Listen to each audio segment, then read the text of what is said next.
Hi friends, ಎಲ್ರು ಹೇಗಿದ್ದೀರಾ? ಹೇಗ್ ಓದ್ತಾ ಇದ್ದೀರಾ? ಎಲ್ರು ಚೆನ್ನಾಗಿ ಓದ್ತಿದ್ದೀರಾ ಅನ್ಕೊಂತೀನಿ.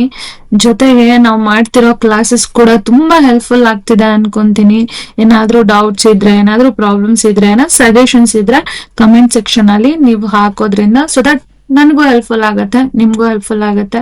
Will sort it out. ಏನಾದ್ರೂ ಇಶ್ಯೂಸ್ ಇದ್ರೆ ಕ್ಲಾಸಸ್ ಅಲ್ಲಿ, ಅಥವಾ ಏನಾದ್ರೂ ಟಾಪಿಕ್ ಅರ್ಥ ಆಗಿಲ್ಲ ಅಂದ್ರೆ, ಯಾವ್ದಾದ್ರು MCQ ಅರ್ಥ ಆಗಿಲ್ಲ ಅಂದ್ರೆ you can ask it out. Okay, so ಇವತ್ತಿನ ಕ್ಲಾಸ್ ಬಂದ್ಬಿಟ್ಟು ಲಾಸ್ಟ್ 6 months ಕರೆಂಟ್ ಅಫೇರ್ಸ್ ನ ಕವರ್ ಮಾಡೋಣ. ಅದರಲ್ಲೂ ನಾನು ಎಂಟೈರ್ 6 months ಕರೆಂಟ್ ಅಫೇರ್ಸ್ ನ ಕವರ್ ಮಾಡ್ತಿಲ್ಲ.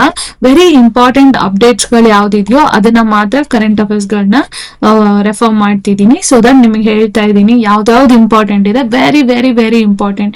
It may be from Karnataka and all India current affairs, national current affairs plus state current affairs and international current affairs. ಇದಿಷ್ಟು ನಾವು ಈ ಕ್ಲಾಸ್ ಅಲ್ಲಿ ಲಾಸ್ಟ್ 6 months ಕವರ್ ಮಾಡೋಣ. ಸೊ ದಟ್ ನೆಕ್ಸ್ಟ್ ಎಕ್ಸಾಮ್ ನಿಮಗೆ helpful ಆಗುತ್ತೆ. ಓಕೆನಾ? ಸೊ ಕ್ಲಾಸಸ್ ಡಿಲೇ ಮಾಡೋದು ಬೇಡ, ಸ್ಟಾರ್ಟ್ ಮಾಡೋಣ.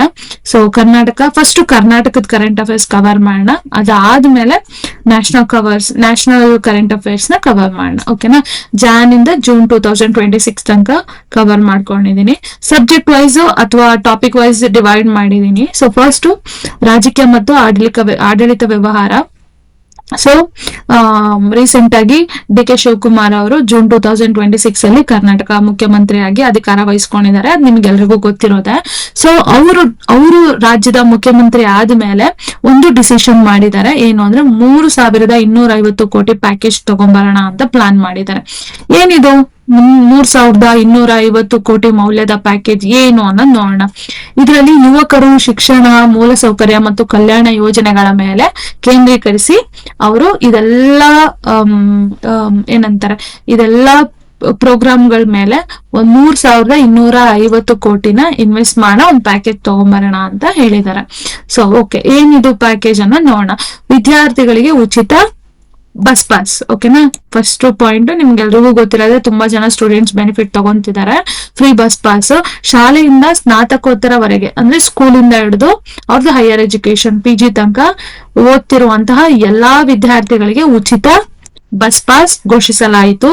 ಗ್ರಾಮೀಣ ಮತ್ತು ಕಡಿಮೆ ಆದಾಯದ ಕುಟುಂಬಗಳ ವಿದ್ಯಾರ್ಥಿಗಳ ಮೇಲೆ ಸಾರಿಗೆ ವೆಚ್ಚದ ಹೊರೆಯನ್ನು ಕಮ್ಮಿ ಮಾಡೋದಕ್ಕೆ. ಅಂದ್ರೆ ಪ್ರತಿದಿನ ಸ್ಟೂಡೆಂಟ್ಸ್ಗಳು ಸ್ಕೂಲ್ಗೆ ಹೋಗ್ಬೇಕು, ಕಾಲೇಜ್ಗೆ ಹೋಗ್ಬೇಕು ಅಂದ್ರೆ ಅವರು ಟ್ರಾನ್ಸ್ಪೋರ್ಟ್ಗೆ ತುಂಬಾ ಸ್ಪೆಂಡ್ ಮಾಡ್ಬೇಕಿತ್ತು. ಆ ಹೊರೆನ ಕಮ್ಮಿ ಮಾಡೋದಕ್ಕೋಸ್ಕರನೇ ಬಸ್ ಪಾಸ್ ನ ತಗೊಂಡ್ಬಂದಿದ್ದಾರೆ. ಓಕೆನಾ? ಹಾಜರಾತಿನ ಹೆಚ್ಚಕ್ಕೋಸ್ಕರ ನೆನ್ಪಿರ್ಲಿ. ದೆನ್ ರಾಜ್ಯ ಉದ್ಯೋಗ ವಿನಿಮಯ ಕೇಂದ್ರ. ಏನಿದು ಉದ್ಯೋಗ ವಿನಿಮಯ ಕೇಂದ್ರ? ಖಾಸಗಿ ವಲಯದ ಉದ್ಯೋಗಾವಕಾಶಗಳಿಗೆ ತರಬೇತಿ, ಸ್ಕಿಲ್ ಡೆವಲಪ್ಮೆಂಟ್, ಕೌಶಲ್ಯ ಅಭಿವೃದ್ಧಿ ಮತ್ತು ಉದ್ಯೋಗ ಹೊಂದಾಣಿಕೆ ಸೇವೆಗಳನ್ನು ಒದಗಿಸುವ ವ್ಯವಸ್ಥೆಯನ್ನು ಸ್ಥಾಪಿಸಲು ಯೋಜಿಸಲಾಗಿದೆ. ಕನ್ನಡಿಗರಿಗೆ ಉದ್ಯೋಗಾವಕಾಶವನ್ನು ಹೆಚ್ಚಿಸುವುದು ಇದರ ಪ್ರಮುಖ ಉದ್ದೇಶ. ಮೇನ್ ಆಗಿ ಪ್ರೈವೇಟ್ ಕಂಪನಿಗಳಲ್ಲಿ ಕನ್ನಡಿಗರಿಗೆ ಅತಿ ಹೆಚ್ಚು ಉದ್ಯೋಗಾವಕಾಶ ಕೊಡಬೇಕು ಅಂತ ಹೇಳಿ ಸ್ಕಿಲ್ ಡೆವಲಪ್ಮೆಂಟ್ ತಗೊಂಡ್ಬರೋಣ ಅನ್ನೋದೊಂದು ಪ್ಲಾನ್ ಇದೆ. ಓಕೆನಾ? ನೆಕ್ಸ್ಟ್, ಭಾರತ ಜೋಡಿ ಯುವ ಕ್ಲಬ್ಗಳು. 10,000 ಯೂತ್ ಕ್ಲಬ್ಗಳನ್ನ ಸ್ಥಾಪಿಸಲು 1,000 ಕೋಟಿ ಮೀಸಲಿಟ್ಟಿದ್ದಾರೆ. ಓಕೆನಾ? ಈ ಕ್ಲಬ್ಗಳು ಕ್ರೀಡೆ, ಸಂಸ್ಕೃತಿ, ನಾಯಕತ್ವ, ಅಭಿವೃದ್ಧಿ ಮತ್ತು ಸಮುದಾಯ ಭಾಗವಹಿಸಗಳನ್ನು ಪ್ರೋತ್ಸಾಹಿಸೋದು. ಯೂತ್ ಅಲ್ಲಿ ಸ್ಪೋರ್ಟ್ಸ್ ಆಗ್ಲಿ, ಕಲ್ಚರ್ ಆಗ್ಲಿ, ಈ ತರ ಡೆವಲಪ್ಮೆಂಟ್ ಗಳನ್ನ ತಗೊಂಡ್ಬರ್ಬೇಕು. ಯೂತ್ ಅಲ್ಲಿ ಅದ್ರ ಬಗ್ಗೆ ಕಾನ್ಸೆಪ್ಟ್ ಗಳು ಬರ್ಬೇಕು ಅನ್ನೋದಕ್ಕೋಸ್ಕರ 10,000 ಯೂತ್ ಕ್ಲಬ್ಗಳನ್ನ ಸ್ಟಾರ್ಟ್ ಮಾಡೋದಕ್ಕೆ 1,000 ಕೋಟಿ ಎತ್ತಿಟ್ಟಿದ್ದಾರೆ. ಓಕೆನಾ? ಸೊ ಪ್ರತಿ ಕ್ಲಬ್ಗೆ 10 ಲಕ್ಷ ಅನುದಾನ ಕೊಡ್ತಾರೆ. ಓಕೆನಾ? ನೆಕ್ಸ್ಟ್, ರಸ್ತೆ ಆಸ್ಫಾಲ್ಟಿಂಗ್. ಓಕೆ, ರಸ್ತೆ ಆಲ್ಫಾಲ್ಟಿಂಗ್. ಓಕೆ, ಆಲ್ಫಾಲ್ಟಿಂಗ್. Okay, asphalting. ಓಕೆ, ಬೆಂಗಳೂರಿನ ದೀರ್ಘಕಾಲದ ಸಂಚಾರ ಸಮಸ್ಯೆ ಮತ್ತು ರಸ್ತೆ ಅವನತಿಯನ್ನು ಪರಿಹರಿಸಲು 2,000 ಕೋಟಿ ಮೀಸಲಿಟ್ಟಿದ್ದಾರೆ. ಅಂದ್ರೆ ಬ್ಯಾಂಗ್ಳೂರಲ್ಲಿ ಲಾಂಗ್ ಟರ್ಮ್ ಏನಾದ್ರೂ ಟ್ರಾನ್ಸ್ಪೋರ್ಟೇಶನ್ ಅಥವಾ ರೋಡ್ ಏನಾದ್ರೂ ಪ್ರಾಬ್ಲಮ್ಸ್ ಗಳಿದ್ರೆ ಅದನ್ನ ಸರಿ ಮಾಡೋದಕ್ಕೆ 2,000 ಕೋಟಿ ಮೀಸಲಿಟ್ಟಿದ್ದಾರೆ. ಓಕೆ, ದೆನ್ ಆಕ್ಯುಪೆನ್ಸಿ ಪ್ರಮಾಣ ಪತ್ರಗಳಿಗೆ ಸಡಿಲಿಕೆ.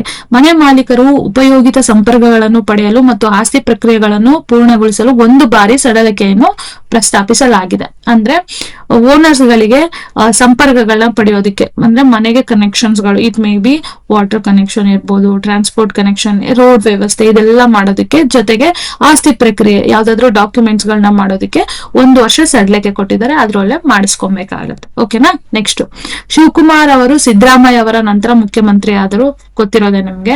ಹೊಸ ಸರ್ಕಾರವು ಮೇನ್ ಆಗಿ ನ್ಯೂ ಗವರ್ಮೆಂಟ್ ಯುವಕರು, ಶಿಕ್ಷಣ, ಉದ್ಯೋಗಾವಕಾಶಗಳಿಗೆ ಆದ್ಯತೆ ನೀಡಿರೋದನ್ನ ನೋಡ್ಬೋದು.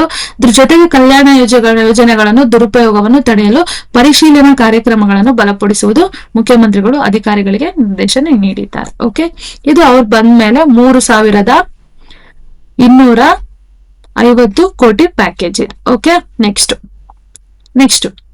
ವೆರಿ ಇಂಪಾರ್ಟೆಂಟ್, ನಿಮ್ಮನೆಲ್ಲೂ ಇದೆಲ್ಲ ಬೇಲೋಗಳು ಬಂದಿರೋದು ನೀವು ನೋಡ್ಬೋದು.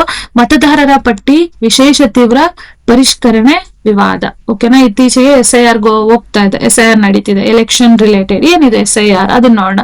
SIR ಅಂದ್ರೆ ಸ್ಪೆಷಲ್ ಇಂಟೆನ್ಸಿವ್ ರಿವಿಷನ್. ಓಕೆನಾ. ಸ್ಪೆಷಲ್ ಇಂಟೆನ್ಸಿವ್ ರಿವಿಷನ್, ವಿಶೇಷ ತೀವ್ರ ಪರಿಷ್ಕರಣೆ. ಇದು ಚುನಾವಣಾ ಆಯೋಗವು ಮತದಾರ ಪಟ್ಟಿಯನ್ನು ನವೀಕರಿಸಲು ಕೈಗೊಳ್ಳುವ ವಿಶೇಷ ಕಾರ್ಯಾಚರಣೆ. ಇದರಲ್ಲಿ ಮತದಾರರು ಸೇರಿಸುವುದು, ನಕಲಿ ಮತದಾರನ್ನು ತೆಗೆಯುವುದು, ಮೃತರು ಮತ್ತು ವಲಸೆ ಹೋದವರ ಹೆಸರುಗಳನ್ನು ಅಳಿಸುವುದು ಮುಂತಾದ ಕ್ರಮಗಳನ್ನು ಸೇರಿದೆ. ಏನಿದೆ SIR ಅಂದ್ರೆ it's A special intensive revision. ಅಂದ್ರೆ ಫಾರ್ ಎಕ್ಸಾಂಪಲ್ ಇಲ್ಲಿ ಏನ್ ಮಾಡ್ತಾರೆ ಅಂದ್ರೆ 2002 ವೋಟರ್ ಲಿಸ್ಟ್ ಪ್ಲಸ್ ಈ ಪ್ರೆಸೆಂಟಿಗೂ ಕಂಪ್ಯಾರಿಸನ್ ಮಾಡ್ತಾರೆ. 2002 ಇಂದ ಹಿಡಿದು ಇವಾಗಿನ ತನಕ ನೋಡ್ತಾರೆ. ಏನು ಅಂದ್ರೆ ಅವಾಗ ವೋಟ್ ಮಾಡಿರೋರು ಇನ್ನೂ ಇಲ್ಲೇ ಇದ್ದಾರಾ, ಅವರ ತಂದೆ ತಾಯಿಯರು ಇದ್ದಾರಾ, ಅಥವಾ ನೀವೇನಾದ್ರೂ ಬೇರೆ ಕಡೆ ಹೋಗಿದಾರಾ, ಅಥವಾ ನಿಮ್ಗೆ ಡೂಪ್ಲಿಕೇಟ್ ಅಥವಾ ಎರಡೆರಡು ಕಡೆ ವೋಟರ್ ID ಹೊಂದಿದ್ದೀರಾ, ಅಥವಾ ನಿಮ್ phone number correction, photo correction, ಇಲ್ಲ ಏನೇ ಕರೆಕ್ಷನ್ಸ್ ಗಳಿದ್ರೆ ಕರೆಕ್ಷನ್ ಮಾಡ್ಕೊಬಹುದು. ಶಿಫ್ಟಿಂಗ್ ಇದ್ರೆ ಫಾರ್ಮ್ 8 ಹಾಕೊಂಡು ಕರೆಕ್ಷನ್ಸ್ ಗಳನ್ನ ಮಾಡ್ಕೊಡ್ತಾರೆ. ದೆನ್ ನೀವು ಶಿಫ್ಟಿಂಗ್ ಮಾಡಿದ್ರೆ ಒಂದು ಪ್ಲೇಸ್ ಇಂದ ಬೇರೆ ಕಡೆ ಹೋದ್ರೆ ಶಿಫ್ಟಿಂಗ್ ಮಾಡ್ಬೋದು.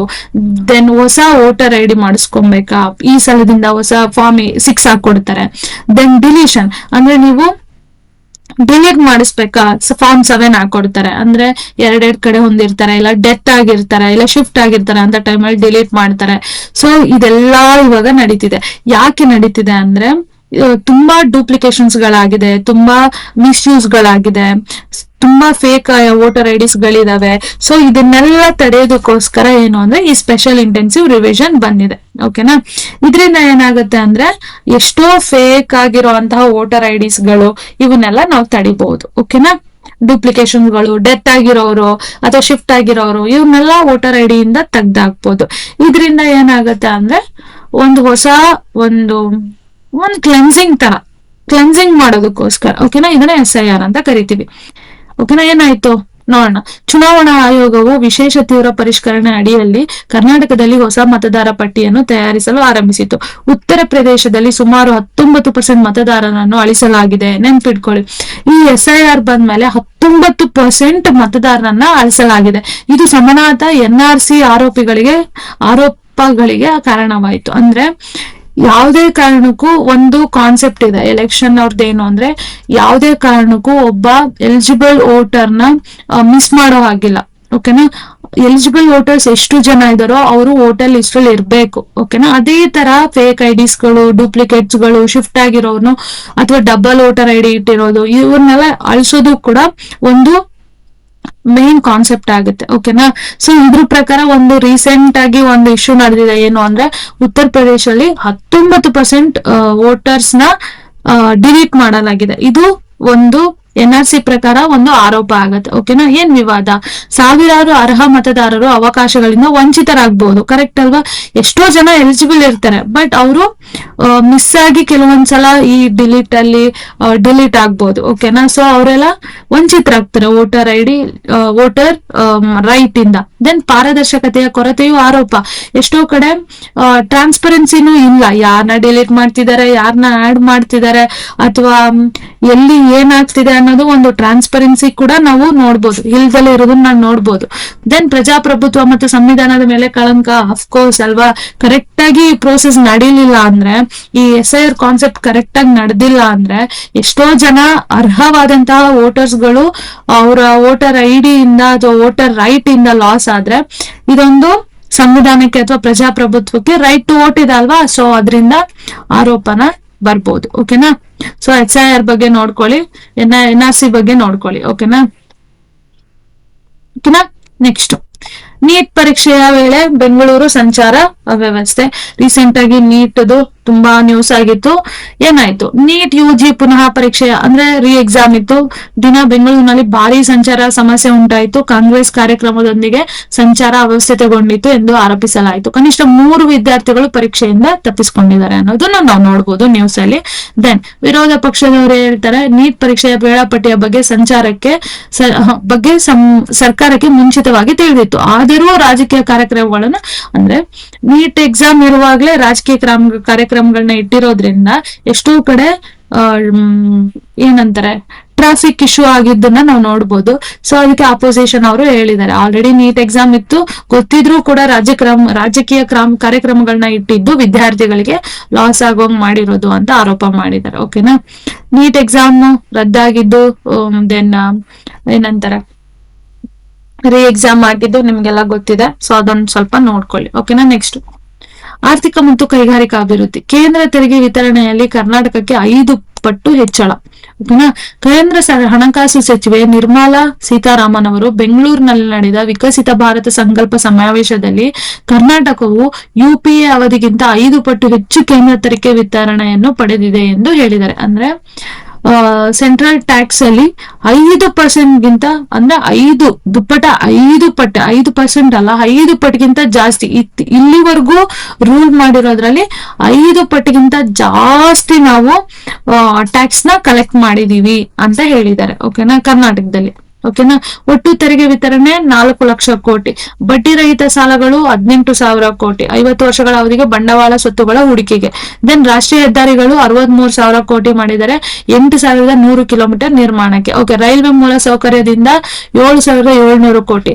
ಬೆಂಗಳೂರು ಚೆನ್ನೈ ಕೈಗಾರಿಕಾ ಕಾರಿಡಾರ್ 7,000 ಕೋಟಿ.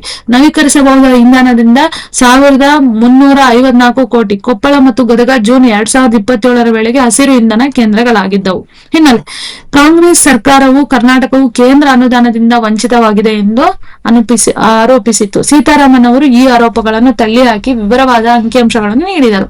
ಜನಧನ, ಮುದ್ರಾ ಸಾಲಗಳು, ಆಯುಷ್ಮಾನ್, ಜಲಜೀವನ್ ಮಿಷನ್, ಉಜ್ವಲ, ಕಿಸಾನ್ ಸಮ್ಮಾನ್, ಜನೌಷಧಿ ಕೇಂದ್ರಗಳು ಮತ್ತು ಸ್ಮಾರ್ಟ್ ಆಪ್ಗಳಿಗೆ ಪ್ರೋತ್ಸಾಹದಂತೆ ಯೋಜನೆಗಳಿಗೆ ಕರ್ನಾಟಕವು ಪ್ರಯೋಜನ ಪಡೆದಿದೆ ಎಂದು ಅವರು ತಿಳಿಸಿದರು. ಓಕೆ. ನೆಕ್ಸ್ಟ್, 7,506 ಕೋಟಿ ಮೌಲ್ಯದ 55 ಕೈಗಾರಿಕಾ ಯೋಜನೆಗಳಿಗೆ ಅನುಮೋದನೆ.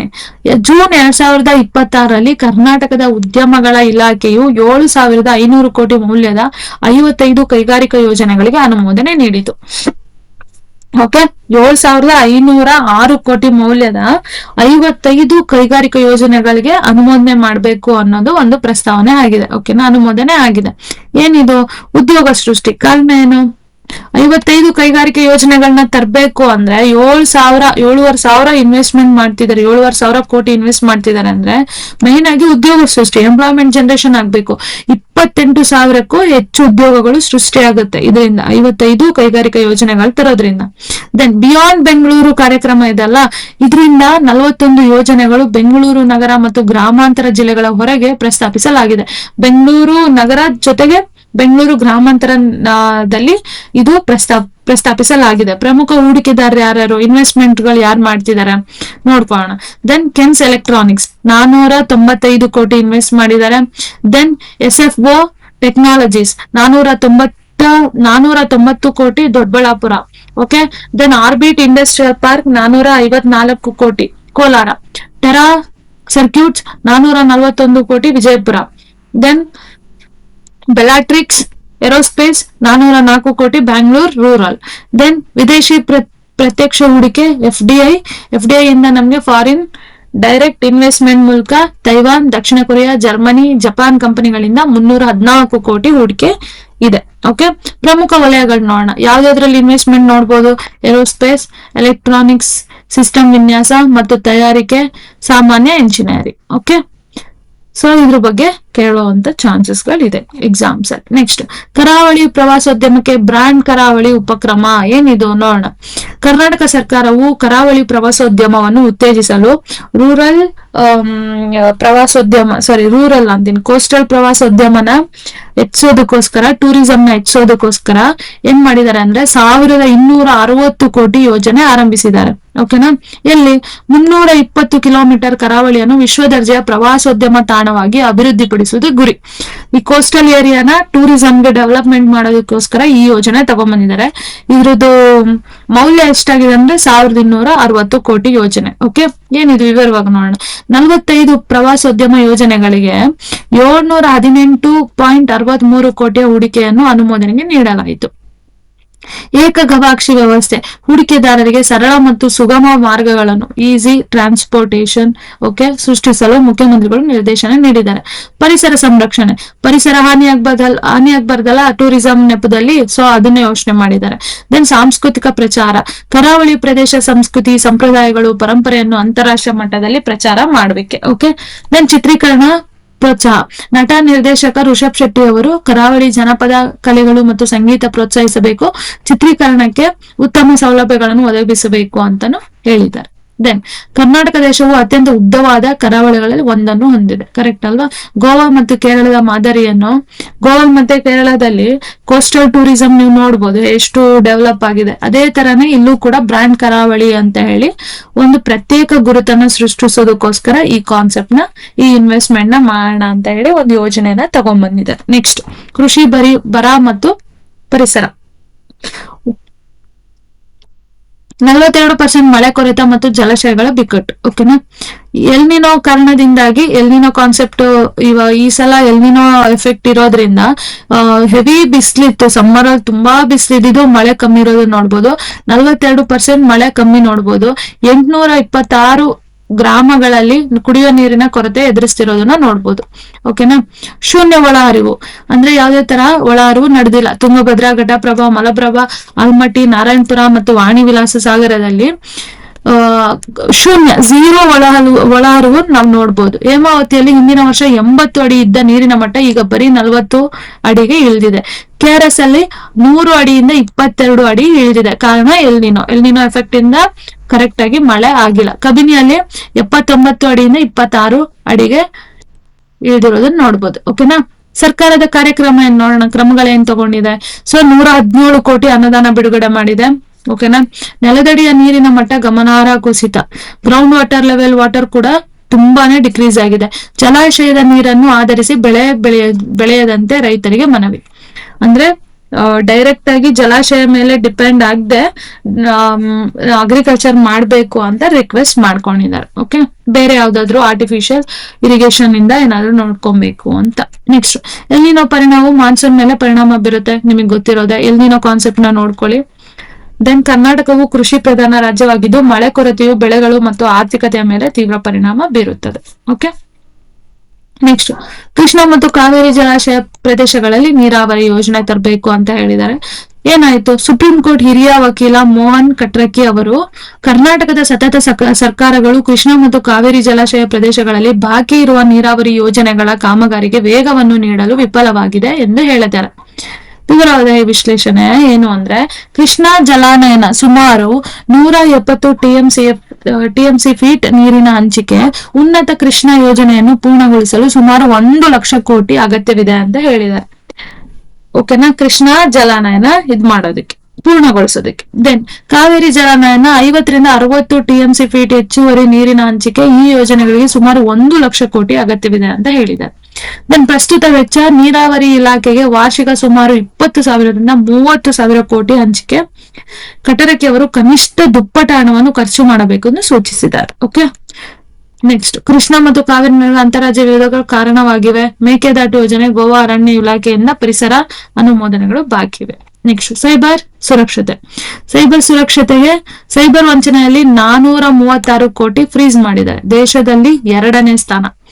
ಜೂನ್ 26ರಲ್ಲಿ ಕರ್ನಾಟಕ ಪೊಲೀಸರು ಸೈಬರ್ ವಂಚನೆ ಪ್ರಕರಣದಲ್ಲಿ 436 ಕೋಟಿ ಹಣವನ್ನು ಫ್ರೀಸ್ ಮಾಡುವಲ್ಲಿ ಯಶಸ್ವಿಯಾಗಿದ್ದಾರೆ. ಸೈಬರ್ ಫ್ರಾಡ್ ಇಂದ ತಪ್ಸೋದಕ್ಕೋಸ್ಕರ ಈ ಸೈಬರ್ ಫ್ರಾಡ್ ಕಾನ್ಸೆಪ್ಟ್ ಅಲ್ಲಿ 436 ಕೋಟಿನ ಫ್ರೀಸ್ ಮಾಡಿದ್ದಾರೆ. ಓಕೆನಾ, ಯಾಕಂದ್ರೆ ಈ ಸೈಬರ್ ಫ್ರಾಡ್ ಟ್ರ್ಯಾಪ್ ಅಲ್ಲಿ ಸಿಕ್ಕಾಕೊಂಡಿರುವಂತ ಅಮೌಂಟ್ ಅದು. ಈ ನಿಟ್ಟಿನಲ್ಲಿ ಫಾರ್ ಎಕ್ಸಾಂಪಲ್ ಈಗ ನನ್ನಿಂದ ಯಾರೋ ಒಬ್ರು ಇಲ್ಲ ನಿಮ್ಮಿಂದ ನಾನು ಏನೋ ಸೈಬರ್ ಫ್ರಾಡ್ ಮಾಡೋಣ ಅಂತ ಅನ್ಕೊಂತೀನಿ. ನಿಮ್ ಹತ್ರ 100 ಕೋಟಿ ಇದೆ, ನನಗೆ ಇನ್ನೇನ್ ಬರ್ಬೇಕು, ಅವಾಗ ನಾನು ಫ್ರಾಡ್ ಮಾಡ್ಬೇಕು, ಆ 100 ಕೋಟಿನ ಫ್ರೀಸ್ ಮಾಡ್ತಾರೆ. ಇದರಿಂದ ಏನಾಗುತ್ತೆ, ಸೈಬರ್ ಫ್ರಾಡ್ ತಪ್ಪುತ್ತೆ. ಸೊ ಈ ನಿಟ್ಟಿನಲ್ಲಿ ಕರ್ನಾಟಕ 2ನೇ ಸ್ಥಾನದಲ್ಲಿದೆ ಸೈಬರ್ ಫ್ರಾಡ್ ನ ಕಂಟ್ರೋಲ್ ಮಾಡೋದ್ರಲ್ಲಿ. ಓಕೆ, ದೆನ್ ಲೀನ್ ಮಾರ್ಕ್ ಪ್ರಕ್ರಿಯೆ ಎಂದರೇನು? ಲೀನ್ ಮಾರ್ಕ್ ಎಂದರೆ ಬ್ಯಾಂಕ್ ಖಾತೆಯಲ್ಲಿ ವಂಚನೆಯ ಮೂಲಕ ಬಂದ ಹಣವನ್ನು ಫ್ರೀಸ್ ಮಾಡುವ ಪ್ರಕ್ರಿಯೆ. ಫಾರ್ ಎಕ್ಸಾಂಪಲ್ ಅದನ್ನ ಹೇಳಿದ, ನಿಮ್ಮಿಂದ ನಾನು 100 ಕೋಟಿ ಸ್ಕ್ಯಾಮ್ ಮಾಡ್ಬಿಟ್ಟು ಫ್ರಾಡ್ ಮಾಡಿ ನನ್ನ ಅಕೌಂಟಿಗೆ ತಗೊಬೇಕು, ನನ್ನ ಅಕೌಂಟಿಗೆ ತಗೊಂಡಿದ್ದೀನಿ, ಆ ಪಟ್ಟನಂಗ್ ಆ 100 ಕೋಟಿನ ಫ್ರೀಸ್ ಮಾಡ್ತಾರೆ. ಓಕೆನಾ, ಇದನ್ನ ಲೀನ್ ಮಾರ್ಕ್ ಪ್ರಕ್ರಿಯೆ ಅಂತ ಕರೀತಾರೆ. ನೆನಪಿರ್ಲಿ, ವೆರಿ ಇಂಪಾರ್ಟೆಂಟ್. ಲೀನ್ ಮಾರ್ಕ್ ಪ್ರಕ್ರಿಯೆ ಅಂದ್ರೆ ಸೈಬರ್ ಫ್ರಾಡ್ ಇಂದ ಬಂದಿರುವಂತಹ ಅಮೌಂಟ್ ಅನ್ನ ಫ್ರೀಸ್ ಮಾಡೋದು. ಓಕೆ, ಇದು ಪೊಲೀಸರಿಗೆ ಬ್ಯಾಂಕ್ಗಳಿಗೆ ನೀಡುವ ಸೂಚನೆಯ ಮೂಲಕ ಕೆಲಸ. ಬ್ಯಾಂಕ್ಗಳಿಗೆ ಹೇಳುವಂತದ್ದು ಅಂಕಿಅಂಶಗಳು. ರಾಜ್ಯ ವರದಿಯಾದ ವಂಚನೆ ಫ್ರೀಸ್ ಮಾಡಲಾದ ಹಣ ಶೇಕಡ. ಮಹಾರಾಷ್ಟ್ರದಲ್ಲಿ ಎಷ್ಟು ಮಾಡಿದಾರೆ ನೋಡೋಣ, 3,203 ಕೋಟಿ ಆಯ್ತಾ. ದೆನ್ 548 ಕೋಟಿ, ಆಲ್ಮೋಸ್ಟ್ 17%. ಕರ್ನಾಟಕದಲ್ಲಿ 2,640 ಕೋಟಿ, 436 ಕೋಟಿ, 17%. ಓಕೆ, ವರದಿ ಆಗಿರೋದು ಇದು. ಓಕೆನಾ, ನೋಡಿ ಇದು ಇಷ್ಟು ಸೈಬರ್ ಫ್ರಾಡ್ ಆಗಿರೋದು. 2,640 ಕೋಟಿ ಸೈಬರ್ ಫ್ರಾಡ್ ಆಗಿರೋದು. ಬಟ್ ಫ್ರೀಸ್ ಮಾಡಿರೋದು 443 ಕೋಟಿ ಕರ್ನಾಟಕದಲ್ಲಿ. ಅದೇ ತರನೇ ವರದಿಯ ರಿಪೋರ್ಟ್ ಆಗಿರೋದು 3,203 ಕೋಟಿ ರಿಪೋರ್ಟ್ ಆಗಿದೆ. ಇಷ್ಟು ಕೋಟಿ ಸೈಬರ್ ಫ್ರಾಡ್ ಆಗಿದೆ. ಬಟ್ ಅವ್ರು ಫ್ರೀಸ್ ಮಾಡಕ್ ಆಗಿರೋದು 17%, 548 ಕೋಟಿ. ಓಕೆ, ನೆಕ್ಸ್ಟ್ ಜಾನ್ವರಿ ಮೇ 2026 ಅಂಕಿಅಂಶಗಳನ್ನ ನೋಡೋಣ. 10,33,356 ಕರೆಗಳು ಸ್ವೀಕರಿಸಲ್ಪಟ್ಟವು. ಇಷ್ಟು ಜನಕ್ಕೆ ಕರೆ ಬಂದಿದೆ. ಓಕೆನಾ, ಕಾಲ್ ಬಂದಿದೆ. ದೆನ್ ಇವರು ಕಂಪ್ಲೇಂಟ್ ಮಾಡಿರೋರು 90,225 ಜನ ಕಂಪ್ಲೇಂಟ್ ಮಾಡಿದ್ದಾರೆ. ದೆನ್ 807 ಕೋಟಿ ವಂಚನೆ ವರದಿ ಆಗಿದೆ. ಇಷ್ಟು ಜನ ವರದಿ ರಿಪೋರ್ಟ್ ಮಾಡಿರೋದು. ಓಕೆನಾ, ಇಷ್ಟು ಕೋಟಿ ರಿಪೋರ್ಟ್ ಆಗಿರೋದು. ಇದರಲ್ಲಿ 216 ಕೋಟಿ 27% ಬ್ಲಾಕ್ ಮಾಡಿದ್ದಾರೆ. ಇದ್ರಲ್ಲಿ ಇಷ್ಟು ರಿಪೋರ್ಟ್ ಆಗಿರೋದ್ರಲ್ಲಿ 216 ರಿಪೋರ್ಟ್ ಮಾಡಿದ್ದಾರೆ. ಓಕೆನಾ, ಬ್ಯಾಂಕ್ ಅನುಸರಣಾ ತಂಡಗಳು ಸೈಬರ್ ವಂಚನೆ ಹಣವನ್ನು ತಕ್ಷಣ ಫ್ರೀಸ್ ಮಾಡಲು ರಚಿಸಲಾಗಿದೆ. ಅಂದ್ರೆ ಯಾವಾಗೆಲ್ಲ ಸೈಬರ್ ಫ್ರಾಡ್ ಆಗುತ್ತೋ ಪಟ್ಟನ್ನಂಗೆ ಅದನ್ನ ಫ್ರೀಸ್ ಮಾಡ್ಬೇಕು ಅಂತ ಬ್ಯಾಂಕ್ ಅನುಸರಣಾ ತಂಡಗಳನ್ನ ಕ್ರಿಯೇಟ್ ಮಾಡಿದ್ದಾರೆ. ವಿಶೇಷ ತರಬೇತಿಗಳನ್ನ ಕೊಟ್ಟಿದ್ದಾರೆ. ಸೈಬರ್ ಅಪರಾಧ ತನಿಖೆ, ಸಿಸ್ಟಮ್ ಆಡಳಿತ ಮತ್ತು